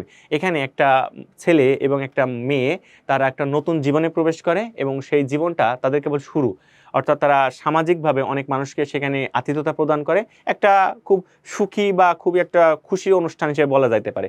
ফলে এটা সামাজিক গুরুত্ব আছে, এখানে অনেক মানুষের মিলন মেলা ঘটে, অনেকের দেখা সাক্ষাৎ ঘটে এবং তাদের জীবনটাও একটা নতুনত্বে পরিপূর্ণতা পায়। অপরদিকে চিত্র 2 হচ্ছে সামাজিক প্রভাব, তোমার পাঠ্যপুস্তক আলোকে বিশ্লেষণ করো। এখানে দেখা যাচ্ছে একটা মানুষের একটা সৎকার কাজকর্ম চলছে। সৎকার বলতে বোঝাচ্ছে যখন কোনো মানুষ মারা যায় তখন সেখানে বিষাদ নেমে আসে, অর্থাৎ মানুষটা পৃথিবীতে থাকে না। তো এর মাধ্যম দিয়ে দেখা যায় সেখানে এক ধরনের অস্থিরতা, শূন্যতা বিরাজ করে, সেখানে মানুষজনের কান্না থাকে এবং যে মানুষটার ওই পরিবার থেকে হারিয়ে যায় সেই পরিবারে দেখা যায় অনেক কান্নাকাটি এবং সেখানে অনেক ধরনের একটা হাহাকার বিরাজ করে। তো আমরা বলতে পারি দ্বিতীয় চিত্রতে এক ধরনের বিষাদময় চিত্র ফুটে উঠেছে, যেখানে কোনো পরিবারে কোনো মানুষ হারিয়ে গেছে, যেখানে সৎকার চলছে, অর্থাৎ শ্মশানে একজন মানুষকে যেটা নিয়ে যাচ্ছে সেই এমন একটা কাজকর্ম। তো দেখতে দেখতে আমরা এই অধ্যায়টা শেষ করলাম। এরপর আমরা পড়বো অধ্যায় 6, যোগ সাধনা। হ্যাঁ, আমরা কোনো সাধনা সেটা যোগের মাধ্যমে করবো, হ্যাঁ, ইয়োগা যেটাকে আমরা বলি, হ্যাঁ সেটা। তো এটা আমরা পড়ার প্রথমেই আমরা দেখি, অ্যানালাইসিস করি। এখানে আমরা যদি একটু দেখি, এখানে 48টি সৃজনশীল প্রশ্ন এসেছে এবং এমসিকিউ এর কথা যদি বলি 22, 19, 16, 15, 14 অর্থাৎ 20 রেঞ্জের আছে। তার মানে বলতে পারি এই অধ্যায়টা অনেক গুরুত্বপূর্ণ এবং তোমাদের মতন আমিও যখন স্টুডেন্ট ছিলাম, এটা সকলের সত্য কথা, অনেকের কাছে এই অধ্যায়টা অনেক কঠিন লাগে, আবার অনেকের কাছে অধ্যায়টা সহজ লাগে। তো তবে যদি আমরা এই অধ্যায়টা একটু শৃঙ্খলাবদ্ধভাবে পড়তে পারি তো আমার মনে হয় এখান থেকে খুব সহজে প্রশ্ন উত্তর করতে পারবো। কারণ এখানে অধ্যায়টা হচ্ছে কি একদম ডিরেক্টলি কোশ্চেন চলে আসে। কারণ এখানে যোগ সাধনার কথা বলা আছে। যোগ সাধনা কেন আমরা করব? আমাদের দেহকে সুস্থ রাখার জন্য আমরা যোগ সাধনা করব। কেননা আমাদের দেহ সবসময় যে আমাদের বর্তমান চিকিৎসা শাস্ত্রের অনুপাতে ওষুধ খাতে এমন কিছু না। কারণ হিন্দু ধর্ম অনুসারে আমরা যদি যোগ সাধনা করতে পারি তাহলে আমাদের মন এবং দেহ দুইটাই শুদ্ধ থাকবে। তো দেখো শুরু করি আমরা। তো যোগ সাধনা ধারণা ও গুরুত্ব। যোগ সাধনা ধারণা গুরুত্ব বলতে বোঝায় যোগ সাধনা আমরা কেন করব। তো যোগ সাধনা আমরা এই কারণে করব আমাদের দেহ ও মনের সুন্দর এবং বিকাশ সমান লাভের জন্য। কারণ অনেক সময় দেখা যায় আমরা কোনো কাজ করছি, একঘেয়েমি লেগে গেছে বা আমরা অনেক অসুস্থ, তখন যদি আমরা সুস্থ মনে সুন্দরভাবে যোগ সাধনা করি তাহলে আমাদের মনটা শান্ত হবে। সবসময় মনে রাখবে, আমাদের মন যদি শান্ত থাকে বা মন যদি ভালো থাকে দেহ ভালো থাকবে, আর দেহ ভালো থাকতে আমাদের কাজ করার ইচ্ছা জাগবে। তাহলে প্রথম কাজ হচ্ছে কোনো কিছু অর্জন বা জয় করার জন্য আমাদের মন ভালো রাখা প্রয়োজন। আর এই মন ভালো রাখা প্রয়োজন থাকার উদ্যোগেই প্রথমে আমাদের যে কাজটা করতে হবে, যোগ সাধনাকে আমাকে গুরুত্ব দিতে হবে। তাহলে যোগ সাধনাকে যদি আমি গুরুত্ব দিতে পারি তাহলে যোগ সাধনার গুরুত্বের পাশাপাশি আমাদের মন দেহ দুইটাই ভালো থাকবে, এর ফলে আমরা যে কোনো কিছুতে জয়লাভ করতে পারবো। তো এখানে যোগ সাধনার পরে অষ্টাঙ্গ যোগের ধারণা গুরুত্ব। অষ্টাঙ্গ যোগের ধারণা গুরুত্বটা তুমি ভালো করে পড়বে, এটা পরীক্ষার জন্য খুবই গুরুত্বপূর্ণ। তারপর এখানে অষ্টাঙ্গ যোগের ধারণা গুরুত্ব একই বিষয়, যে বৃক্ষাসনের ধারণা। তোমাদের এখানে কয়েকটা আসন আছে, যে আসন পদ্ধতিতে তুমি যোগ সাধনাটা করবে। তো আমার কথা হচ্ছে, আমি এখানে কয়েকটা আসন আমি উল্লেখ করে দিচ্ছি, এগুলো একটু বেশি ভালো করে দেখবে যে বৃক্ষাসনের ধারণাটা কেমন আর বৃক্ষাসন কেমন, এর পদ্ধতি ও প্রভাব। অর্থাৎ তুমি বৃক্ষাসনটা এখানে তুমি যে জিনিসটা করবা এই পদ্ধতিটা ভালো করে পড়বা। বৃক্ষাসনের পদ্ধতি এখানে কয়েকটা, মানে কিভাবে তুমি অনুসরণটা, বৃক্ষাসন মানে তুমি যে আসনটা অনুশীলন করবে। এই আসনটা দেখি বৃক্ষের মতন, তাহলে বৃক্ষের আসনটা তুমি কিভাবে অনুশীলন করবে সেই পদ্ধতিটা পড়বে। আর এর প্রভাবটা পড়বে। এর প্রভাবে আমাদের কি কি হয়, প্রভাব বলতে আমরা কি ফলাফল মানে কি লাভ করব সেটা। তাহলে প্রত্যেকটা আসনের কি করতে হবে, এই আসনটা কিভাবে পদ্ধতিতে আমরা অবলম্বন করব, আর এর ফলে আমাদের কি হবে, কোন রোগ থেকে আমরা মুক্তি লাভ পাবো বা আমাদের কি কি লাভ হবে। তারপর তো অর্ধ কূর্মাসন, এটা আমরা পড়বো, এর পদ্ধতিটা পড়বো, এর প্রভাবটা পড়বো, এটা কি পদ্ধতিতে করা হয় আর এর প্রভাবটা কি কি হয়। তারপর গরুর আসন পড়বো, এর পদ্ধতিটা কি, এর প্রভাব কি। তাহলে মোটামুটি আমাদের এখান থেকে ভালো কিছু পারবো। তারপর আমরা বহু নির্বাচনী প্রশ্নে আসি। প্রাণায়াম শব্দের অর্থ কি? শ্বাস প্রশ্বাস গ্রহণ ও ত্যাগকে কি বলে? প্রাণায়াম বলে। তো এত সময় আমরা অনেক কিছু পড়লাম, তো এবার দেখি আমাদের পরীক্ষায় কি কি প্রশ্ন আসতে পারে। তো প্রথমে আমরা বহু নির্বাচনী প্রশ্ন দেখি। হচ্ছে প্রাণায়াম শব্দের অর্থ কি? প্রাণায়াম শব্দের অর্থ শ্বাস প্রশ্বাসের একটা প্রক্রিয়া। শ্বাস প্রশ্বাসের প্রক্রিয়া জিনিসটা কি? আমরা কতটুকু শ্বাস নিতে পারি, কতটুকু ধরে রাখতে পারি, এই জিনিসগুলো। নিচের উদ্দীপকের আলোকে পরবর্তী প্রশ্ন উত্তর দাও। বলছে আদিত্য কোনো খাবারই হজম করতে পারে না, সে কারণে তার ক্ষুধাও পায় না। স্বাভাবিক বিষয়, হজম না করলে ক্ষুধা কিভাবে পাবে? সেজন্য সে ডাক্তার পরামর্শ ওষুধকেও কোনো উপকার পায়নি। এ থেকে পরিত্রাণের জন্য সে নিয়মিত একটি আসন অনুশীলন করে। অপরদিকে অদিতি খাটো হওয়ার কারণে একটি আসন নিয়মিত অনুশীলন করে। অদিতি কোন আসনটি অনুশীলন করে? মনে রাখবা, যারা খাটো তারা লম্বা হইতে চায়, তারা গরুর আসন করলে লম্বা হতে পারবে। তারপর আদিত্যের অনুশীলনকৃত আসনের মাধ্যমে কি হতে পারে? মস্তিষ্ক শান্ত, পায়ের পেশির ব্যথা ও হাড়ের ব্যথা সারে, দেহের ভারসাম্য ঠিক থাকে। তাহলে আদিত্য যে অনুশীলন করে, তাহলে বলতে মস্তিষ্ক শান্ত হয়, পায়ের পেশির ব্যথা ও হাড় ব্যথা সারে। তাহলে 1 ও 2, তাহলে আমরা বলতে পারি বি নম্বর উত্তর। যোগী ব্যক্তির মূল উদ্দেশ্য কি? যারা যোগী ব্যক্তি তাদের মূল উদ্দেশ্য কি? তপস্যা করা, জ্ঞান চর্চা করা, জগৎ হিত সাধন করা, ঈশ্বর সান্নিধ্য লাভ। সবসময় মনে রাখো, তাদের প্রধান উদ্দেশ্য হচ্ছে ঈশ্বরের সান্নিধ্য লাভ। সমাধি শব্দের অর্থ কি? সমাধি শব্দের অর্থ কি? ঈশ্বরের নৈবেদ্য অর্পণ, ঈশ্বরের যজ্ঞ অর্পণ, ঈশ্বরের চিত্ত সমর্পণ, ঈশ্বরের চিত্ত সমর্পণ, ঈশ্বরের নিকট তুমি সমর্পণ করছো সবকিছু। ডাক্তারের পরামর্শে শিল্পী দেবী বাঁকা মেরুদণ্ড সোজা করে নিয়মিত একটি আসন অনুসরণ করে। সে কোন আসন অনুশীলন করে? গরুর আসন, বৃক্ষাসন, হলাসন, বজ্রাসন। মনে রাখবা, গরুর আসন করে। কি করে? গরুর আসন। শ্বাস গ্রহণ ও ধারণ করাকে কি বলে? এটা একেবারেই পূরক এবং রেচক। এটা খুবই গুরুত্বপূর্ণ, এটা ভেরি ভেরি ইম্পর্টেন্ট। দেখো, এটা পূরক এবং রেচক। আধ্যাত্মিক কামধেনু কি? যোগ। এটাও গুরুত্বপূর্ণ। আধ্যাত্মিক কামধেনু কি? যোগ। তারপর বলছে জয়া প্রতিদিন একটি আসন অনুশীলন করে যেন তার দেহভঙ্গি লাঙলের মতন হয়।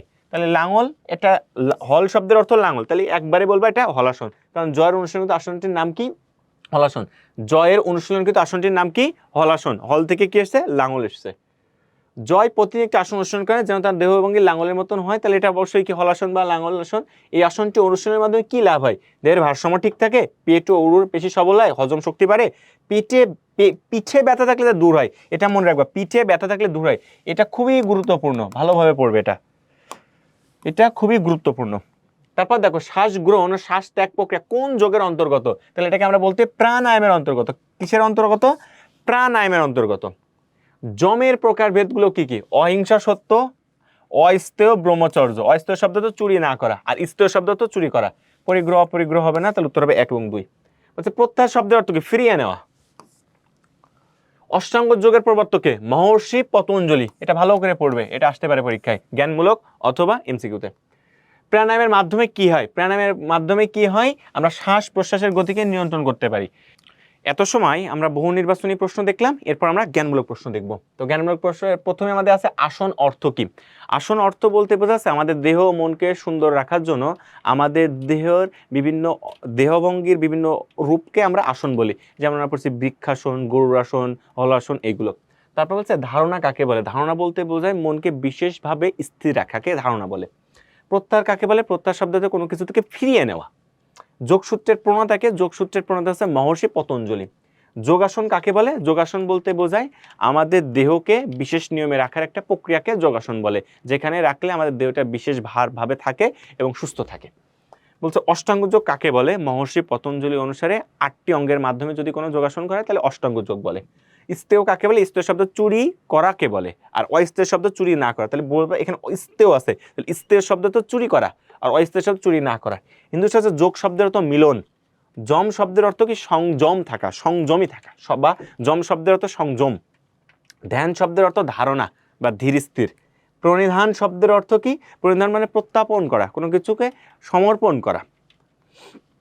অষ্টাঙ্গ যোগ বলতে কি বোঝায়? অনুধাবনমূলক প্রশ্নে বলা আছে অষ্টাঙ্গ যোগ বলতে বোঝায় যদি আমরা কখনো মহর্ষি পতঞ্জলি অনুসারে মেনে চলি, তাহলে তিনি বলেছেন 8টি অঙ্গের মাধ্যমে কখনো যদি কোনো যোগ সাধনা করি তখন তাকে আমরা বলি অষ্টাঙ্গ যোগ। ঈশ্বর প্রণিধান বলতে হবে ঈশ্বরের কাছে আমরা কিছু সমর্পণ করবো, সেটা হচ্ছে ঈশ্বর প্রণিধান। ধ্যান বলতে কি বোঝায়? ধ্যান বলতে বোঝায় ধারণা।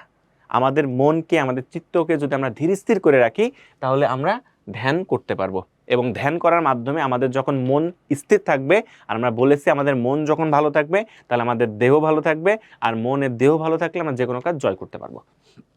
ইন্দ্রিয়কে কিভাবে বশীভূত করা যায়? এই যে ইন্দ্রিয়কে বশীভূত করা যায় আমাদেরকে ধ্যান করার মাধ্যমে। তাহলে ইন্দ্রিয়কে বশীভূত করার জন্য আমাদেরকে সেই কাজকর্ম করতে হবে। আমাদের ইন্দ্রিয়কে বশীভূত করার প্রধান কাজ হচ্ছে আমাদের মনকে স্থির রাখতে হবে। মনকে যখনই আমরা স্থির রাখবো তাহলে আমরা সমস্ত কাজকর্মগুলো ঠান্ডাভাবে করতে পারবো। সেই কারণে আমাদের যে কোনো কাজ করার আগে আমাদের মনকে ঠান্ডা রাখতে হবে। অহিংসা বলতে বোঝাই কারো কোনো অহিংসা মানেই কি? কোনো হিংসা করা যাবে না। অহিংসা মানে কারো হিংসা করা যাবে না, কারোর দিকে কোনো এমন মন্তব্য করা যাবে না, এরূপ মনোভাব পোষণ করা যাবে না যার মাধ্যমে তার ক্ষতি হয়। তাহলে দেখা যাবে কারো যদি আমি কাউকে যদি হিংসা না করি তাহলে কি আবার মনটা সবসময় সুন্দর থাকবে। আর যদি আমি হিংসা করি তাহলে দেখা যাবে অপরের সন্তুষ্টি হচ্ছে অনেক ভালো হচ্ছে, আমার মনে যদি হিংসা থাকে তাহলে আমার মনটা কি থাকবে? সবসময় শান্ত থাকবে না, আমার মনটা চঞ্চল থাকবে। তাহলে মন যদি চঞ্চল থাকে তাহলে আমার মনের ভিতর এক ধরনের অস্বস্তি কাজ করবে, ফলে আমার মন ভালো না থাকলে দেহ ভালো না থাকবে না। তাহলে আমরা বলতে পারি অহিংসা বলতে বোঝায় যে অপরের যদি কোনো ভালো কাজ হয় সেখানে কোনো হিংসা না দেখানো। প্রাণায়াম কেন অনুশীলন করা হয়? প্রাণায়াম অনুশীলন করা হয় এই জন্য আমাদের শ্বাস প্রশ্বাসের গতিটাকে ঠিক রাখার জন্য। প্রতিটি আসনের পর শবাসন কেন করতে হয়? আমরা জানি প্রতিটি আসন আমরা যখন করব সেই আসনগুলো করলে আমাদের ভিতরে এক ধরনের কষ্ট অনুভব হবে। এই কষ্ট থেকে শান্তি পাওয়ার জন্য আমরা শবাসন করব। প্রত্যাহার শব্দের অর্থ কোনো কিছুতে ফিরিয়ে নিয়ে আসা নিজেকে। তাহলে প্রত্যাহার বলতে কি বোঝায়? কোনো কিছুতে আমরা নিজেকে ফিরিয়ে নিয়ে আসবো। বলছে শ্বাস প্রশ্বাস সম্পর্কিত বিজ্ঞানটি কোনটি? প্রাণায়াম। শ্বাস প্রশ্বাস সম্পর্কিত বিজ্ঞান কোনটি? প্রাণায়াম। শ্বাস কতটুকু নিচ্ছি বা ছেড়ে দিচ্ছি এটাকে বলে প্রাণায়াম। এতক্ষণ আমরা অনুধাবনমূলক প্রশ্ন দেখলাম, তো এরপরে আমরা প্রয়োগ ও উচ্চতর দক্ষতামূলক প্রশ্ন দেখি। বলছে উর্মিলা বেশ কিছুদিন থেকে ঠিকমতো হাঁটতে পারে না, তার পা কাঁপে, শরীর দুর্বল লাগে, সে ডাক্তার শরণাপন্ন হলে ডাক্তার থেকে একটা আসন অনুশীলনের পরামর্শ দেন, যার নিয়মিত অনুসরণ করলে সে সুস্থ হয়ে যাবে। আমাদের গ নম্বর প্রশ্নে বলেছে উর্মিলার অনুশীলনকৃত আসনটি অনুশীলনের পদ্ধতি ব্যাখ্যা করো। আমরা জানি যদি কারো পা কেন্দ্রিক সমস্যা হয়, তার পা কাঁপে বা শরীর দুর্বল লাগে, সে হাঁটতে পারে না, তাহলে এই ধরনের আসন আমাদের যেটা অনুসরণ করতে হবে সেটা হচ্ছে বৃক্ষাসন। তাহলে আমার এখানে বৃক্ষাসন অনুশীলন আসন পদ্ধতি কিভাবে একটা মানুষ বৃক্ষাসন অনুশীলনটা করবে, আমরা একটু এই ক্লাসের আগেই বলেছিলাম যে আমাদের আসনের পদ্ধতিগুলো মুখস্থ রাখতে, প্রত্যেকটা আসনের 4টা 5টা 6টা করে পদ্ধতি আছে, 5টা স্টেজ। তাহলে 5টা স্টেপস আমাকে এখানে লিখতে হবে, প্রথমে কি করবে তারপরে কি করবে, এটা করলে আমাদের উত্তরটা হয়ে যাবে। তাহলে আমরা দেখলাম উর্মিলা যে অনুশীলন পদ্ধতি এটা হচ্ছে বৃক্ষাসন পদ্ধতি। অপরদিকে আমরা দেখলাম বিপুল বাবু দীর্ঘদিন যাবৎ মেরুদণ্ড ব্যথা ও ডায়াবেটিক রোগে ভুগছিল, তার কাকার পরামর্শে সে নিয়মিত একটি আসন অনুশীলন করে, এখন সে সম্পূর্ণ সুস্থ। বিপুল বাবুর অনুশীলনগত আসনটির প্রভাব বিশ্লেষণ করো। তাহলে আমরা এমনিই বলতে পারি এটা কি একটা হলাসনের কথা বলেছে। তাহলে আমরা বিপুল বাবুর এই অনুশীলনগত আসনটির প্রভাব বিশ্লেষণ করব। তাহলে এই আসন করলে কি কি হবে, কি কি উপকার পাবে, এইগুলো আমরা লিখবো। তাহলে আমরা ক্লাসের প্রথমে আগে বলেছি আমাদের 3টা আসন আছে, এই 3টা আসন যদি আমরা পদ্ধতিগুলো মুখস্থ করি, এর প্রভাবগুলো মুখস্থ করি এবং এগুলো তাহলে ধরতে পারবো, তাহলে লিখতে পারবো, তাহলে আমাদের জন্য সুবিধা হবে। তো চলো এর পরবর্তীতে আমরা যাই অধ্যায় 8 ধর্মীয় উপাখ্যান ও নৈতিক শিক্ষা। এটা সবচেয়ে সহজ একটা চ্যাপ্টার, এটা খুব অল্প সময়ে খুব তাড়াতাড়ি নাম্বার তোলা যায়। 8 এবং এর পরবর্তী যে চ্যাপ্টারগুলো আছে প্রত্যেকটাই সহজ। তো এখানে আমরা যদি একটু অ্যানালাইসিস করি 2019 থেকে 2025 সালে এখানে সর্বমোট 31টি সৃজনশীল প্রশ্ন এসেছে এবং এমসিকিউ দেখো 6-9, কারণ অধ্যায়টার পৃষ্ঠাই খুবই অল্প, তো খুবই অল্প পৃষ্ঠা, এখানে অল্প পৃষ্ঠা পড়ে তুমি এতগুলো এমসিকিউ পাও, মানে এইগুলো এখানে প্রত্যেকটাই পারার কথা, এতগুলো এমসিকিউ। তো চলো আমরা সলভ করি, এটা খুবই সহজ একটা চ্যাপ্টার। তো এখানে মানব শব্দের অর্থ কি? মানুষ। মানব শব্দের অর্থ কি? মানুষ।